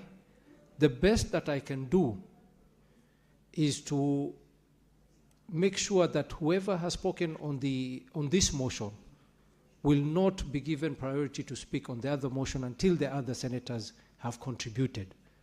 And I believe even in that contribution, a senator can still refer to this motion and make submissions, or whatever submissions you wanted to make. So in that said, I call the mover to reply. Mr. Speaker, I beg to reply, but also as a chair of the committee, perhaps we owe this House an apology. Our reports came on the last day. Last year, we brought our reports on the 27th of March.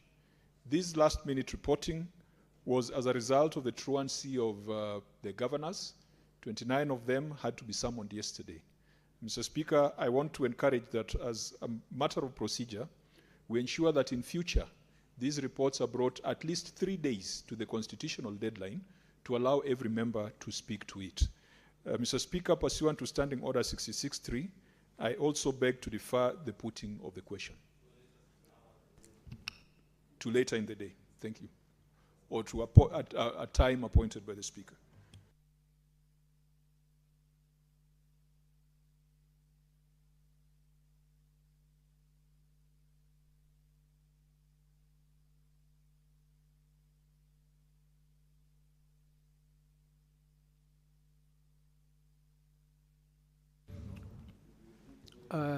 That motion is deferred for voting to a later time today.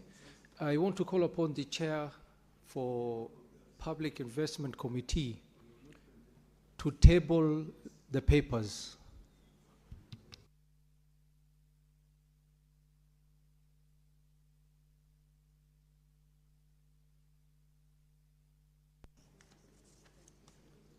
Thank you, Mr. Speaker. Mr. Speaker, I beg to lay the following papers on the table of the Senate today, Tuesday, 31st March 2026. Volume 2, Report of the Select Committee on County Public Investments and Special Funds on the consideration of audit report of the following county entities for the year ended 30th June 2025. Mr. Speaker, you will allow me, Madam Speaker, you will allow me not to read the names of entities because it's going to take a while.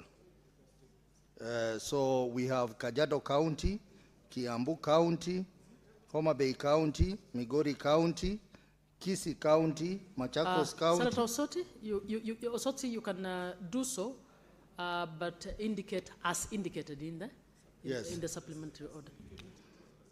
Okay, let me repeat. I beg to lay the following papers on the table of the Senate today, Tuesday, 31st March 2026. Volume 2, the report of the Select Committee on the County Public Investments and Special Funds on the consideration of audit reports of the following county entities for the year ended 30th June 2025. The entities as indicated in this paper are Kajiado County, Kiambu County, Homa Bay County, Migori County, Kisii County, Machakos County, Baringo County, Isiolo County, Busia County, Kakamega County, Bungoma County, Kitui County, Siaya County, Laikipia County, Turukana County, Narok County, Uasin Gishu County, Nairobi County, Meru County, Trans Nzoia County, Nakuru County, Kilifi County, Kericho County, Kisumu County, Kwale County, West Pokot County, Nandi County, Bomet County, Kirinyaga County, Nyeri County, Taita Taveta County, Nyandarua County, Samburu County, Garissa County, Elgeyo Marakwet County. Volume 3, Report of the Select Committee on County Public Investments and Special Funds, containing the summary of key audit findings in the audit reports for water companies, municipalities, hospitals, and special funds for the year ended 2024-2025. Thank you, Madam Speaker. Please proceed to move the motion. Madam Speaker, I beg to give notice of the following motion: that the Senate adopts the reports of the Select Committee on the County Public Investments and Special Funds on the consideration of audit report for the year ended 30th June 2025 of the following: Volume 2, laid on the table of the Senate on the 31st March 2026 for the following county entities. Again, Madam Speaker, the entities as are indicated in the motion: for Kajiado County, Kiambu County, Homa Bay County, Migori County, Kisii County, Machakos County, Baringo County, Isiolo County, Busia County, Kakamega County, Bungoma County, Kitui County, Siaya County, Laikipia County, Turukana County, Narok County, Uasin Gishu County, Nairobi County, Meru County, Trans Nzoia County, Nakuru County, Kilifi County, Kericho County, Kisumu County, Kwale County, West Pokot County, Nandi County, Bomet County, Kirinyaga County, Nyeri County, Taita Taveta County, Nyandarua County, Samburu County, Garissa County, Elgeyo Marakwet County. 2, Volume 3, Summary of Key Audit Findings in the Auditor General reports for the water companies, municipalities, hospitals, the special funds for the financial year 2024-2025, laid on the table of the Senate on Tuesday, 31st March 2026. Thank you, Madam Speaker.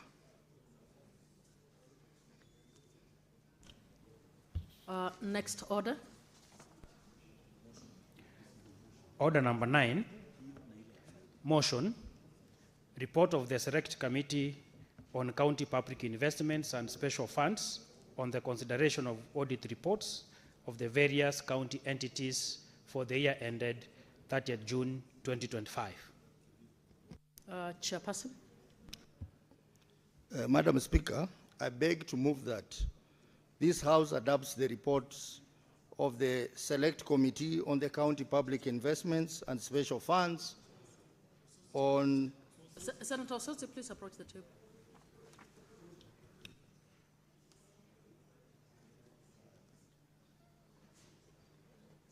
Sorry, Madam Speaker. Madam Speaker, I beg to move that the motion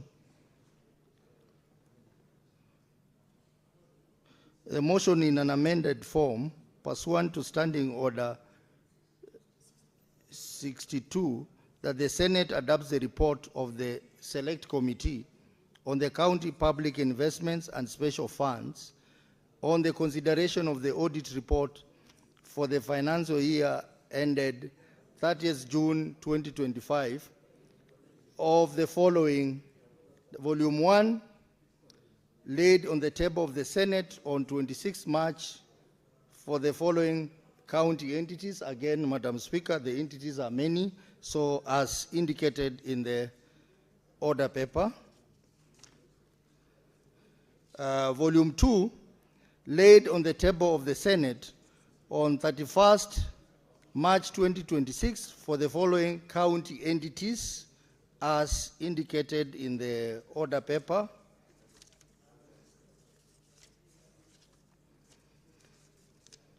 And Volume 3, summary of key audit findings in the Auditor General reports for water companies, municipalities, hospitals, and special funds for the financial year 2024-2025, laid on the table of the Senate on Tuesday, 31st March 2026.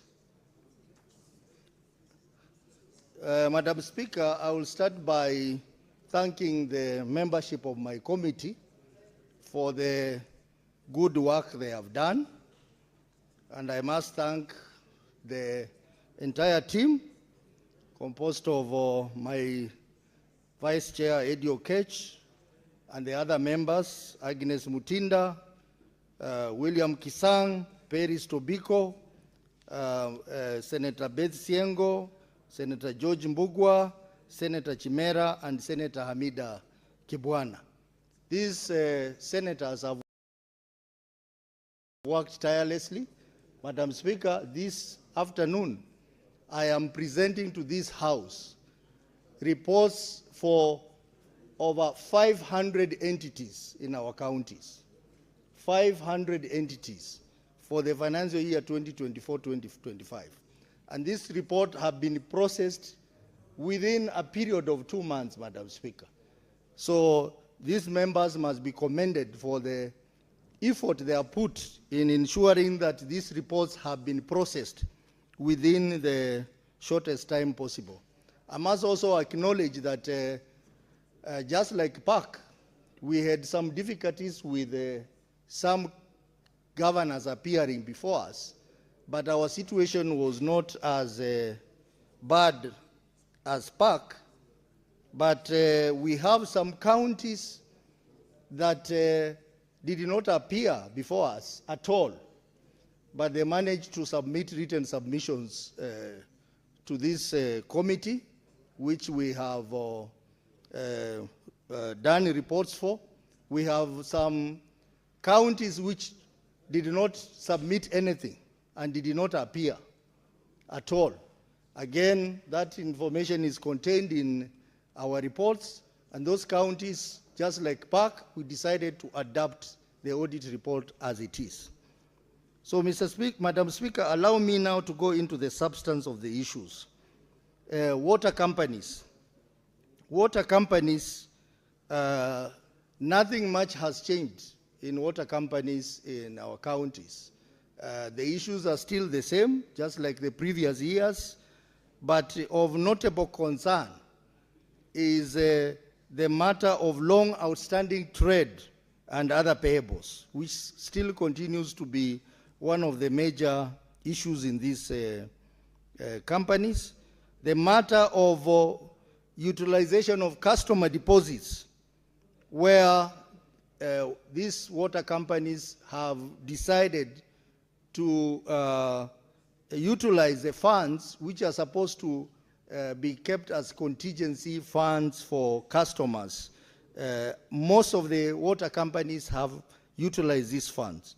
We have the matter of non-revenue water, which continues to be a major issue, and of notable concern is one company that has a non-revenue water of 80%. This is a company in Kajiado County called Norturesh Water and Sanitation Company Limited. Madam Speaker, what this means is that 80% of the water that this company produces, it is not earned. It is revenue that is wasted. Madam Speaker, we also have serious concerns on the issue of these companies being in red. And an example of such a company is Nairobi City Water and Sewerage Company, whose negative working capital is 1 billion shillings, Madam Speaker. The other very important aspect is the matter of long outstanding receivables. These are customers who have not paid for their bills. Most of them are institutional. And on the lead in this category is Nairobi City Water and Sewerage Company, which is reported to be having a long outstanding receivable of 3,744,229,8 shillings in the financial year 2024-2025. But this figure was slightly higher the previous year at 3.77 million, Madam Speaker. Madam Speaker, in Nairobi County of concern is that the national government entities, including the Ministry of Defense, the National Police Service, the State Department of Correction Services, and the GSU, they collectively owe Nairobi Water and Sewerage Company Limited 442,116,064 shillings. Madam Speaker, still on water companies, we noted as a committee the following: the issue of excessive wage bill, and on the lead is again Nairobi Water and Sewerage Company, which has an excessive wage bill of 2.5 billion shillings, Madam Speaker, which is above the 35% threshold. The issue of misappropriation of customer deposits, again, on the lead is Nairobi Water and Sewerage Company, which has 1.3 billion shillings in customer deposits, which have been utilized contrary to the provisions of the law. The matter of unlimited statutory deductions continue to be a major issue in water companies. Allow me, Madam Speaker, because of time, to also look at the hospitals. And I want to say the biggest threat in our public hospitals, level 4 and above, is the following. There is a systemic violation of FIF Act. Madam Speaker, as you know, we passed the FIF Act in this House. Most of our public hospitals have not complied with the Facility Improvement Fund Act 2023. The majority of the county government transferred hospital-generated revenues to the county revenue fund, and thus denying the facilities the very resources meant to improve service delivery. This was observed mainly in the following counties: West Pokot, Murang'a, Makwiny, and in Nairobi, among others. There was also the issue of critical staffing and equipment deficiencies. Across all the counties, hospitals failed to meet the Kenya Quality Model for Health standard. We noted severe absence of critical specialists such as radiologists, pediatricians, and other key technical staff. Lack of essential equipment, including ICU beds, HDU units, dialysis machine, was neither absent or functional in these hospitals. For instance, Mutahi Hospital, which is in Nairobi, had only 2 medical officers against a requirement of 16 and no ICU bed at all. Busia Referral Hospital, did not have an ambulance, and the mortuary could not hold bodies. The bodies were beyond, the number of bodies were beyond the capacity of the mortuary. Then we have another important observation we made, unconfirmed SHA or NHIF receivables. Outstanding receivables from Social Health Authority and its predecessor, NHIF, totaling hundreds of millions of shillings, remained unconfirmed, with no structural recovery plans in place, severely constraining hospital cash flows. For example, Mbagathi Hospital in Nairobi reported 279.6 million shillings in outstanding NHIF claims. I'm quickly finishing, Madam Speaker. The issue of municipalities.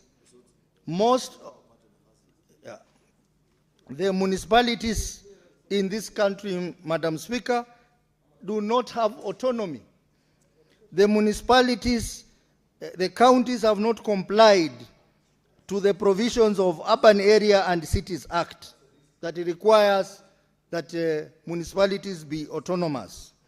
And budgets are not prepared, and basically most of the functions are controlled by the county government. In Machakos, municipalities were generated charters in 2018, but have remained underfunded and non-operational. In Narok, Kilgoris municipality did not receive any funding from the county executive during the year under review, and received a disclaimer of opinion for failing to submit a financial statement. Madam Speaker, now allow me to look at the matter of funds in the counties. Madam Speaker, can you protect me from the leader of majority? Senator Majority Leader. I am losing my flow. The special funds in our counties, Madam Speaker, is an avenue for corruption. It is in a state of despair in our counties. We have unsupported receivables for the funds. The bursary funds had a lot of problems in terms of lack of acknowledgement receipts from the institutions that benefited. We had issues of unrecoverability of loans, especially the loans that have been lent out from the so-called enterprise funds, youth fund, women fund. Most of those loans have not been paid to date in nearly all the counties.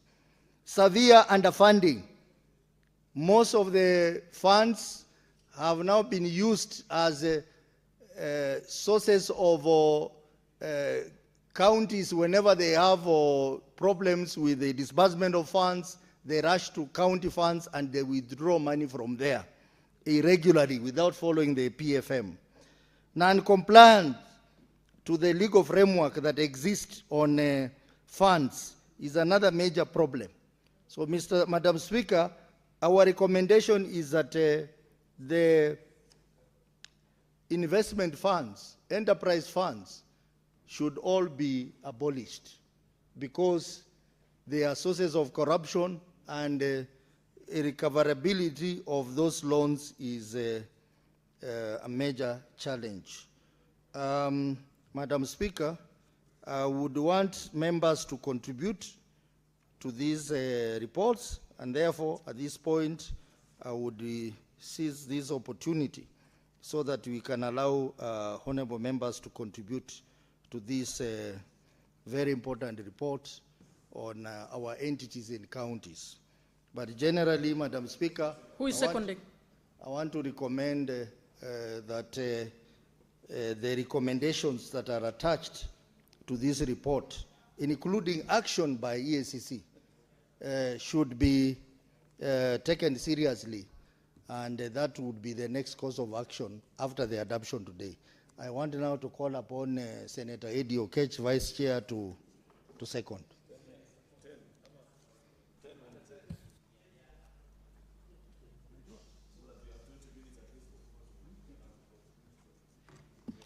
Madam Speaker, I want to right from the start second this motion. I see a lot of need for people to get time to be able to speak. And I'm seeing my friend, but this is an observation that I had. My friend from Tarakaniti, Senator Mofire, becoming a little bit cagey in the House because of the time issue. Madam Speaker, I wish he got the chance to speak when the previous motion was being spoken about, because I think that this motion and the other motion are quite synonymous, because we're looking at weighty issues that we have observed in PAC, as well as we observed in PIC. Madam Speaker, PIC is no difference. We have seen a number of times some governors don't want to appear in PIC, and Madam Speaker, we have also seen a number of times that when they appear, they don't want to exhaustively address some of the issues that the Senator for Vihiga has been able to illustrate here as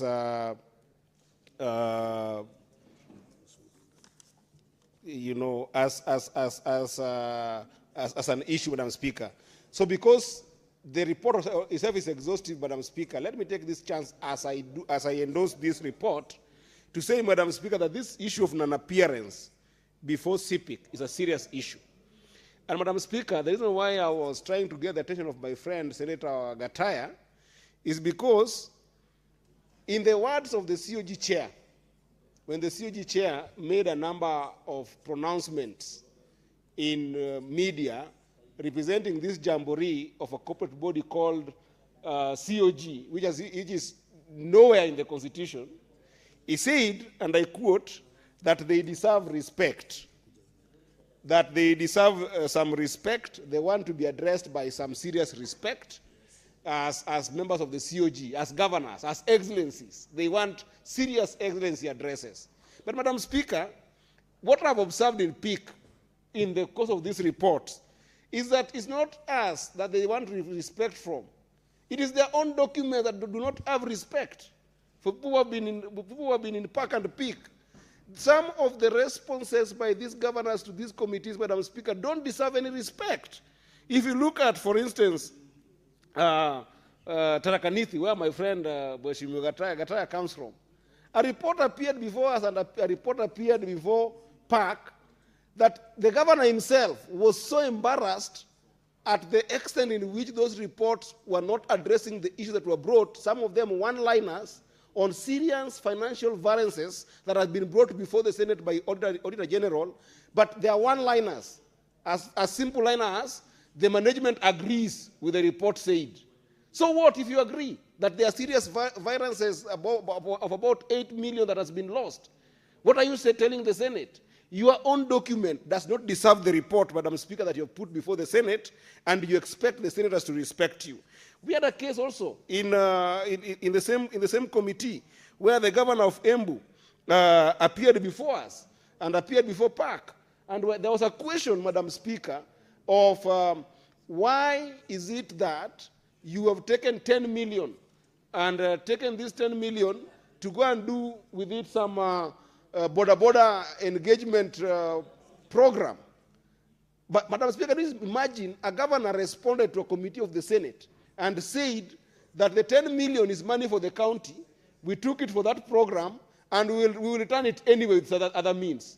I mean, how embarrassing are those kind of responses, Madam Speaker?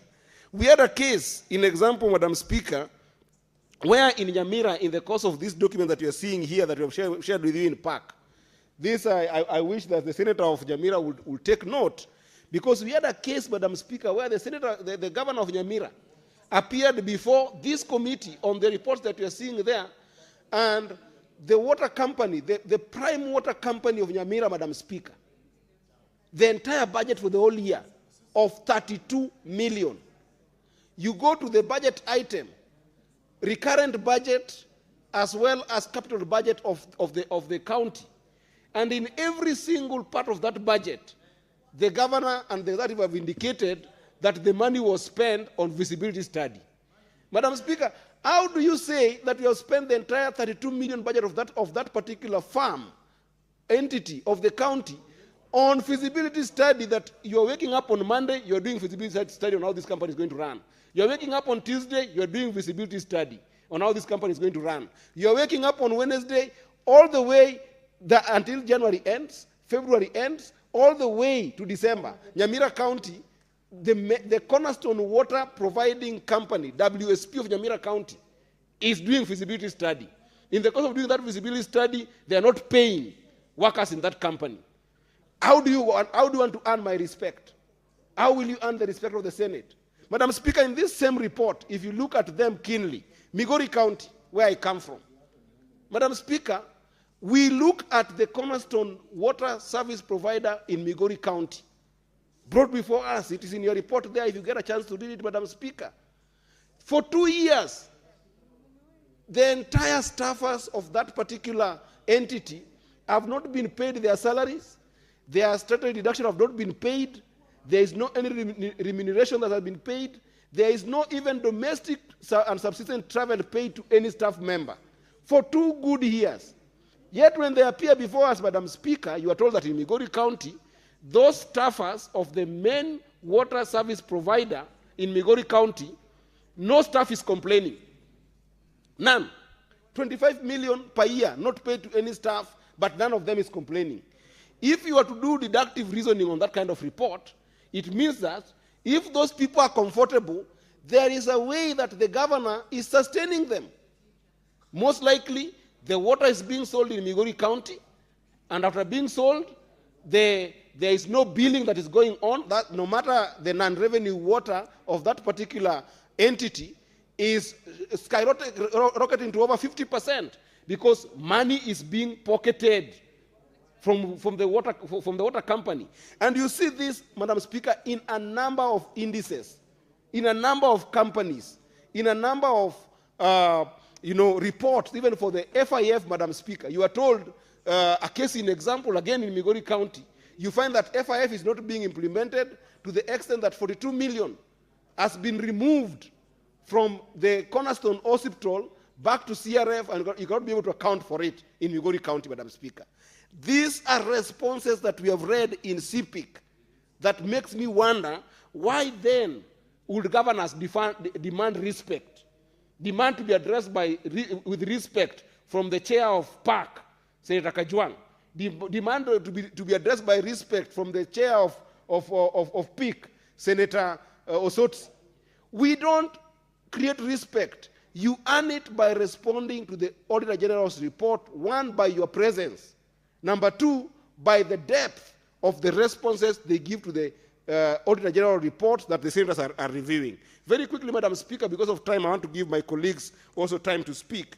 I think I must add my voice, Madam Speaker, that on the basis of these 2 watchdog committees, the committee reports from PAC and the committee reports from PIC, where we find there is serious gross violation of the Constitution through audited queries.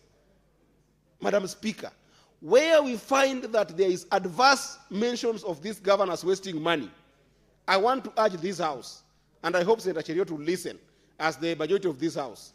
Why can't we follow those kind of reports with a substantive motion and indicate that those governors are unfit for office? And those motions, Madam Speaker, could actually have an overreaching effect.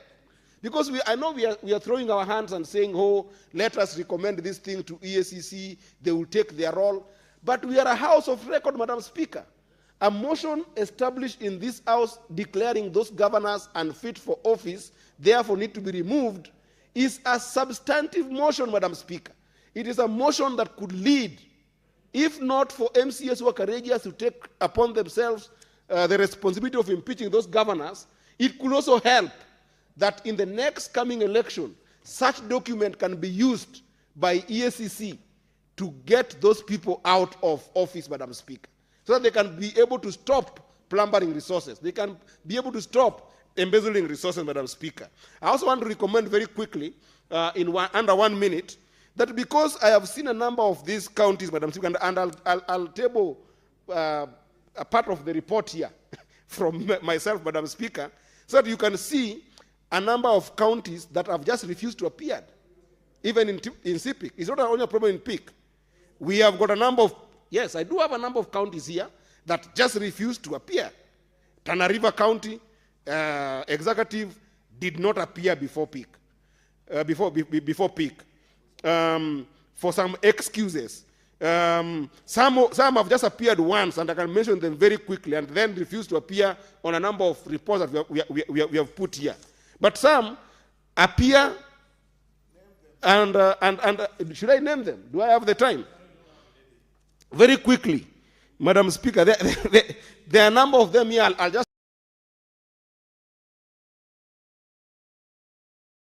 table this because there are a number of them even that appeared and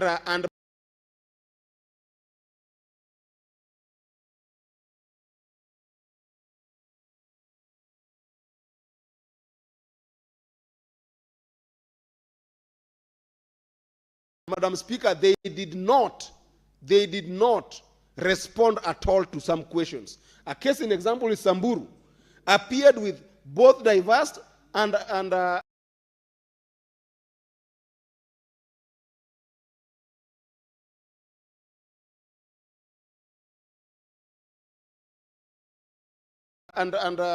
disclaimer of opinion on water companies in Samburu, yet he did not just respond at all to those questions. Madam Speaker, can you imagine a governor appearing before you and telling you that he came with the staffers of that particular company to Nairobi?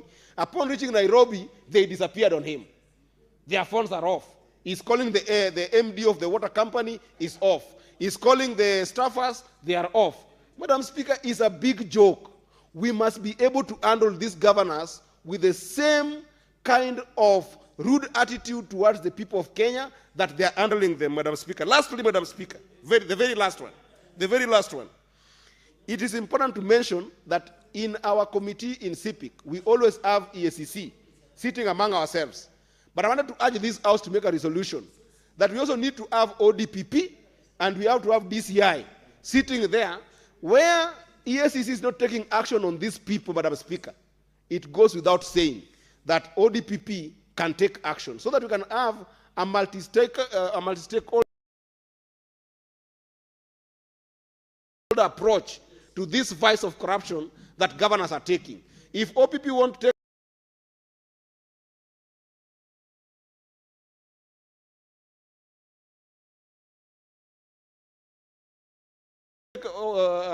ODPP won't take action with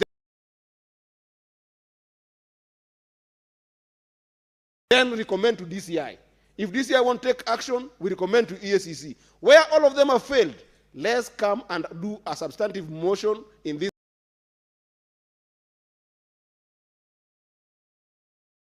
House that those people are unfit for office. Because my colleagues want to contribute and because there's no time, I want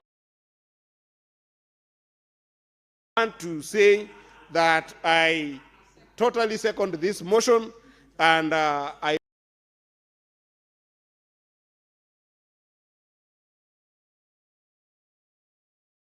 hope that my colleagues will get a few time also to be able to chime in with this motion. I thank you, Madam Speaker. Honorable Senators, I propose the question that the Senate adopts the reports of the Select Committee on County Public Investment and Special Funds on the consideration of the audit reports for the year ended 30th June 2025 of the following. Volume 1 laid on the table of the Senate on 26th March 2026 for the following counties: Wajir County, Tana River County, Mombasa County, Embu County, Mandera County, Marsabit County, Murang'a County, Tharaka Nithi County, Nyamira County, Vihiga County, Lamu County, Makwiny County, as per the order paper. Volume 2 laid on the table of the Senate on 31st March 2026 for the following county entities: Kajiado County, Kiambu County, Homa Bay County, Migori County, Kisii County, Machakos County, Baringo County, Isiolo County, Busia County, Kakamega County, Bungoma County, Kitui County, Siaya County, Laikipia County, Turkana County, Narok County, Uasin Gishu County, Nairobi County, Meru County, Trans Nzoia County, Nakuru County, Kilifi County, Kericho County, Kisumu County, Kwale County, West Pokot County, Nandi County, Bomet County, Kirinyaga County, Nyeri County, Taita Taveta County, Nyandarua County, Samburu County, Garissa County, Elgeyo Marakwet County as per the order paper. Volume 3, summary of key audit findings in the Auditor General reports for water companies, municipalities, hospitals, and special funds for the financial year 2024-2025, laid on the table of the Senate on Tuesday, 31st March 2026. Honorable Senators, we now will give opportunity.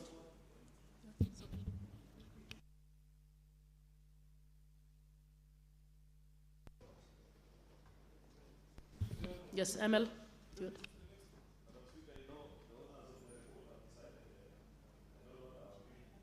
They have finished the 1 hour themselves, and I don't know now what you're going to do, because we have only 12 minutes to debate and vote. Therefore, Madam Speaker, I want to request that perhaps maybe we can use 10 minutes. That can give two colleagues at least a chance to comment, one from each side. Then at 6:28, Madam Speaker,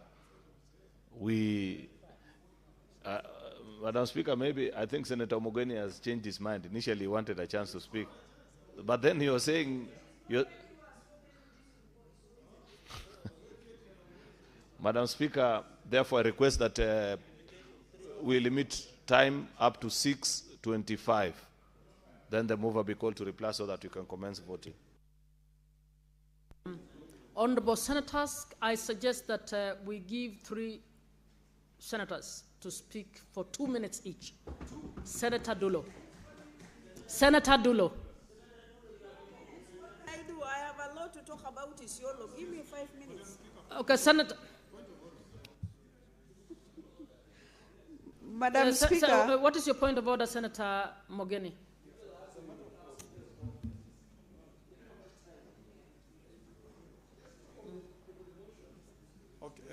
Yes, you know, Madam Speaker, the Speaker had initially ruled that each senator will be accorded 5 minutes.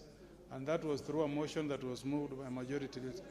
I don't think it's procedural to reverse that ruling to 2 minutes. Otherwise, we should not. That was a different motion. It wasn't this one. But what do we say in 2 minutes on accountability issues?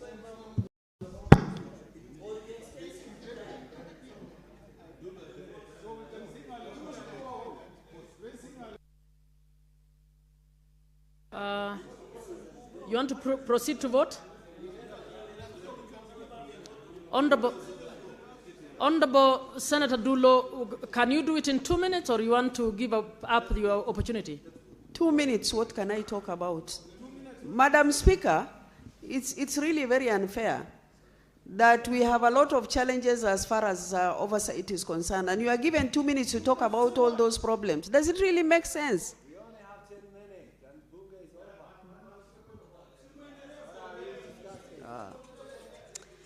Anyway, I'll give up. But what I really want to say, Madam Speaker, we have a lot of challenges in the counties.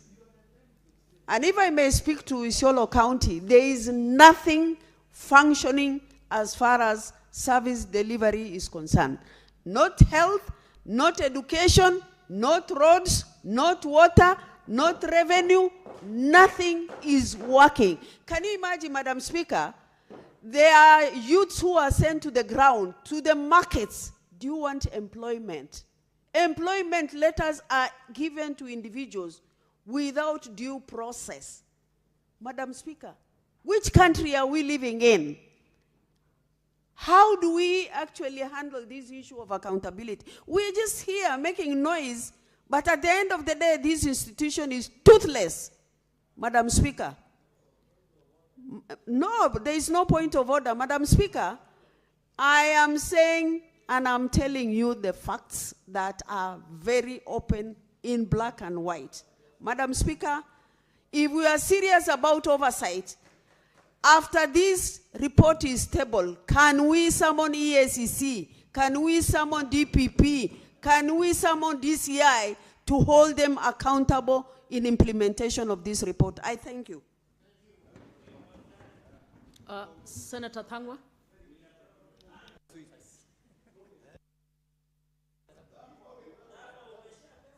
Do you want to give up your position? Yeah, I give up. Senator Ojenda. Thank you, Madam Speaker.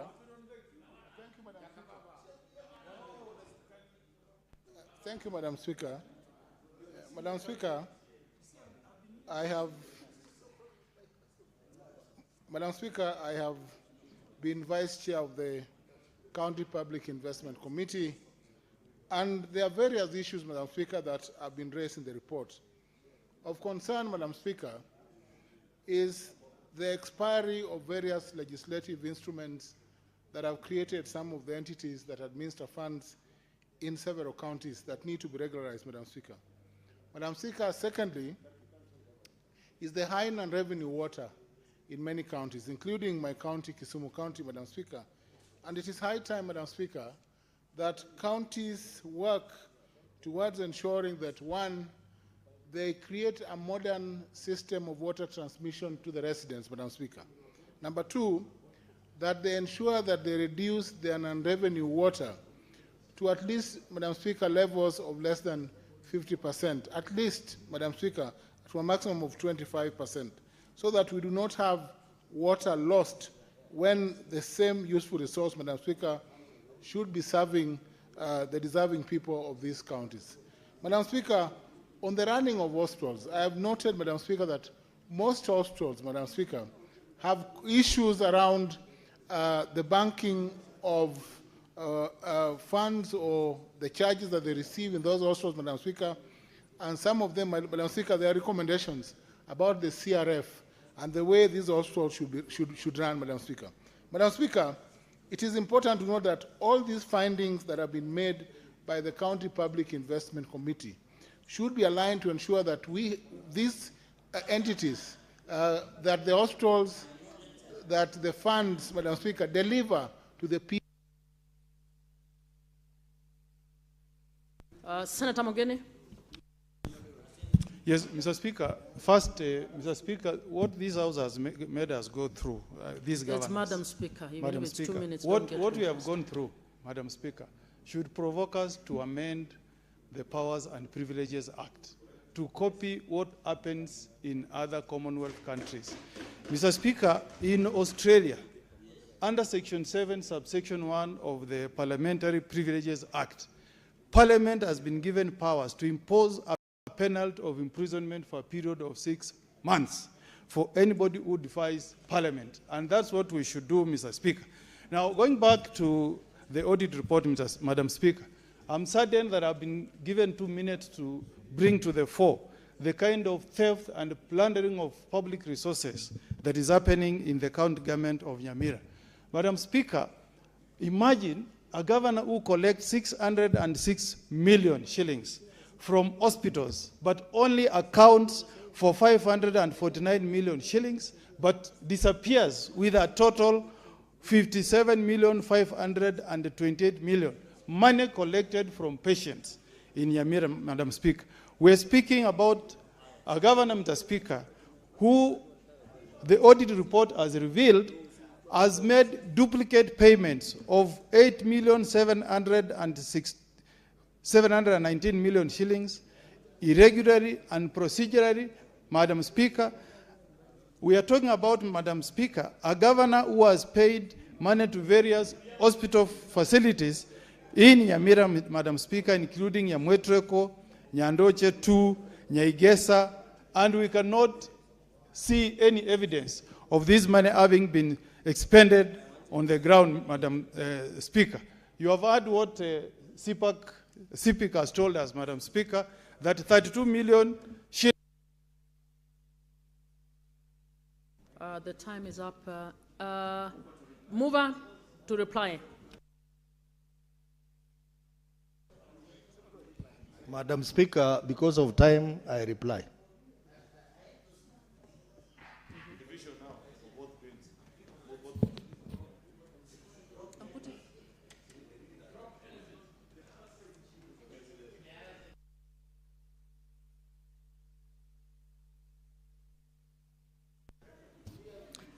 Honorable Senators, we are now going to division for order number 8 and 9. I'd like to ask the Sergeant at Arms to ring the division bell for 5 minutes. 5 minutes. 5 or 2 minutes? Yes.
Sergeant at Arms, you may stop ringing the bell.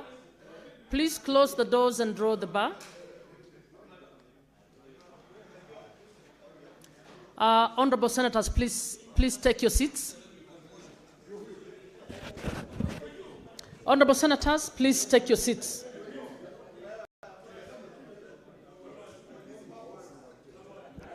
Honorable Senators, please take your seats.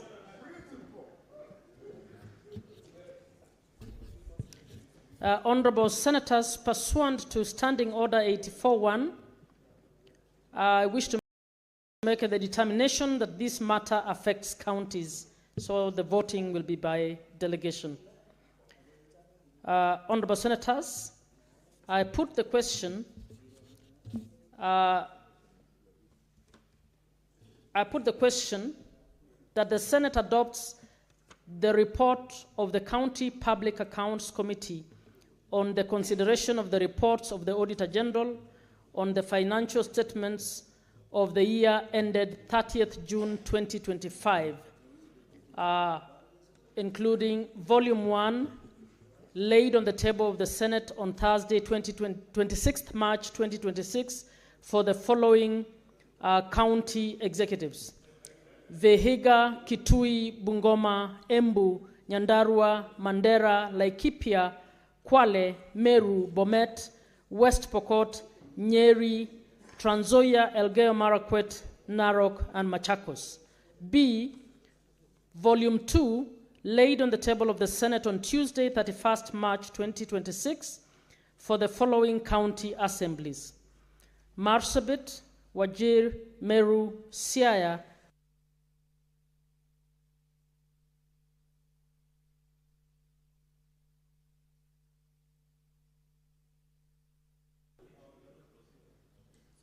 Busia, Baringo, Kakamega, Makwiny, Nyeri, Tana River, Nyamira, Kericho. C, Volume 3, laid on the table of the Senate on Tuesday, 31st March 2026, for the following county executives: Turkana, Tana River, Makwiny, Tharaka Nithi, Nandi, Siaya, Murang'a, Nakuru. Senator Cherargei, please. Murang'a, Nakuru, Marsabit, Samburu, Nairobi City County, Homa Bay, Kisumu, Wajir, Migori, Baringo, Kiambu, Lamu, Nyamira, Uasin Gishu, Busia, Isiolo, Kirinyaga, Kisii, Kajiado, Kericho, Kakamega, Kilifi, Garissa, Mombasa, and Taita Taveta. Honorable members, you may start voting within 1 minute.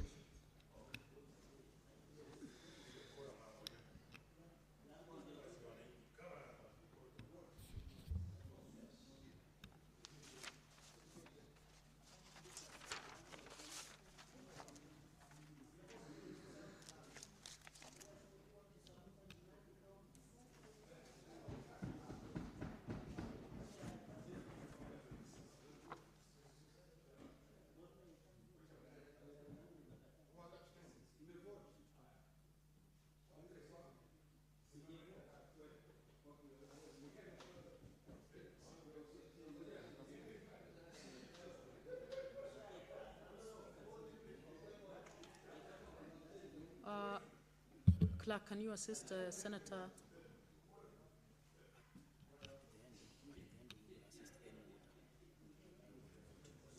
Honorable Cherargei, just hold on. At the end, they will assist any voter who will not have voted.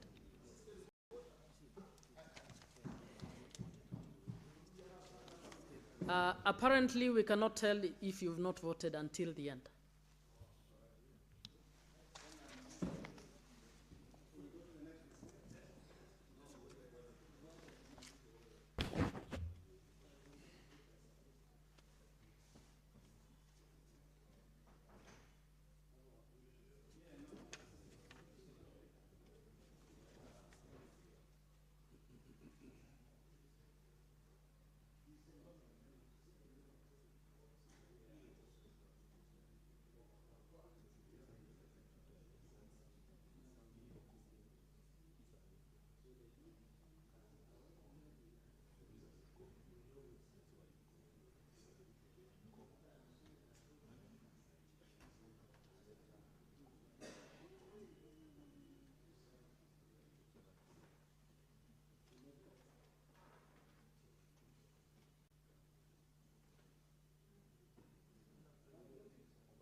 Senator Olekina.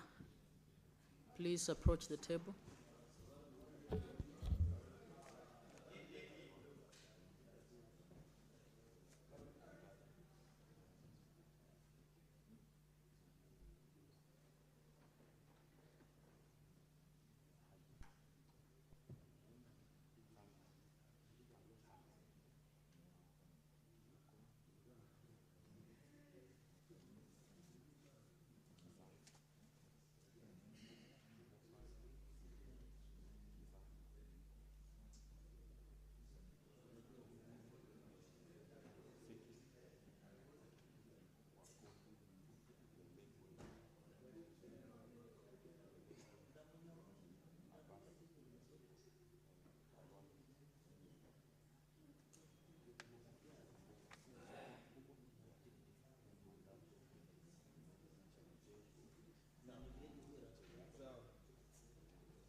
Honorable Senators, these are the results for order number 8. The ayes 28, nays 0, abstentions 0. The ayes have it. I put the question that the Senate adopts the reports of the Select Committee on County Public Investments and Special Funds on the consideration of the audit reports for the year ended 30th June 2025 of the following.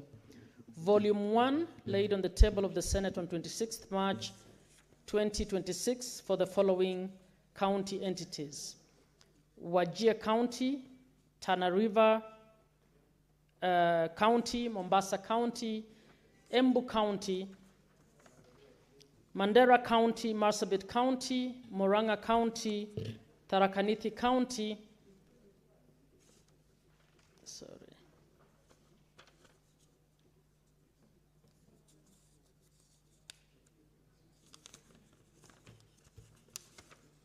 Nyamira County, Vihiga County, Lamu County, Makwiny County.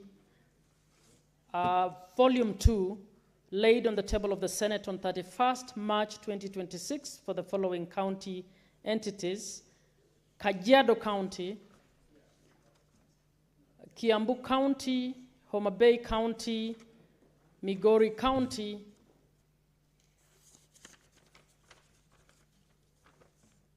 Kisii County, Machakos County, Baringo County,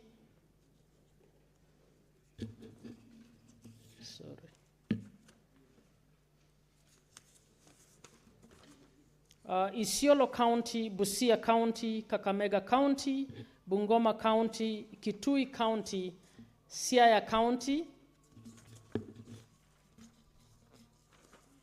Laikipia County, Turkana County, Narok County, Uasin Gishu County, Nairobi County, Meru County, Trans Nzoia County, Nakuru County, Kilifi County, Kericho County,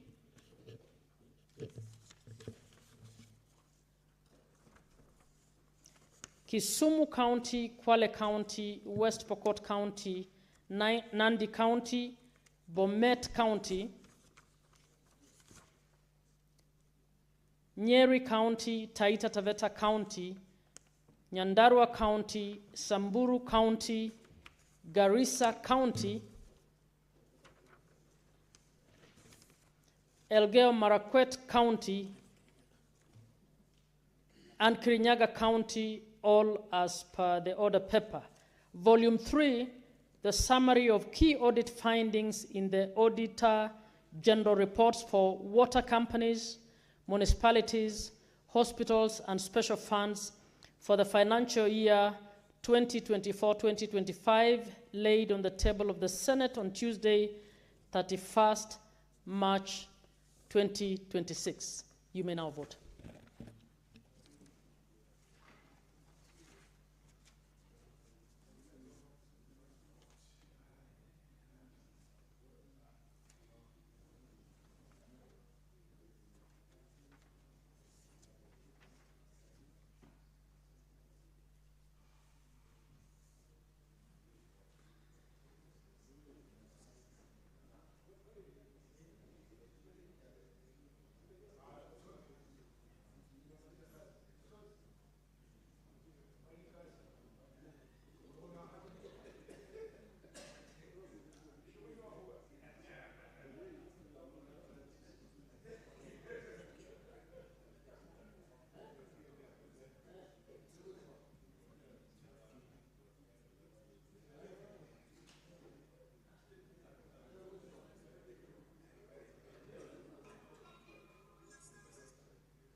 Senator Cherarke, Senator Olekina, please approach the chair.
Honorable Senators, I now wish to read the results for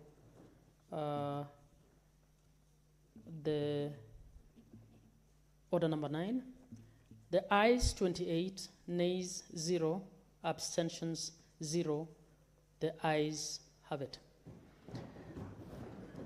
Sergeant at Arms, you may now open the doors. Draw the bar and open the doors.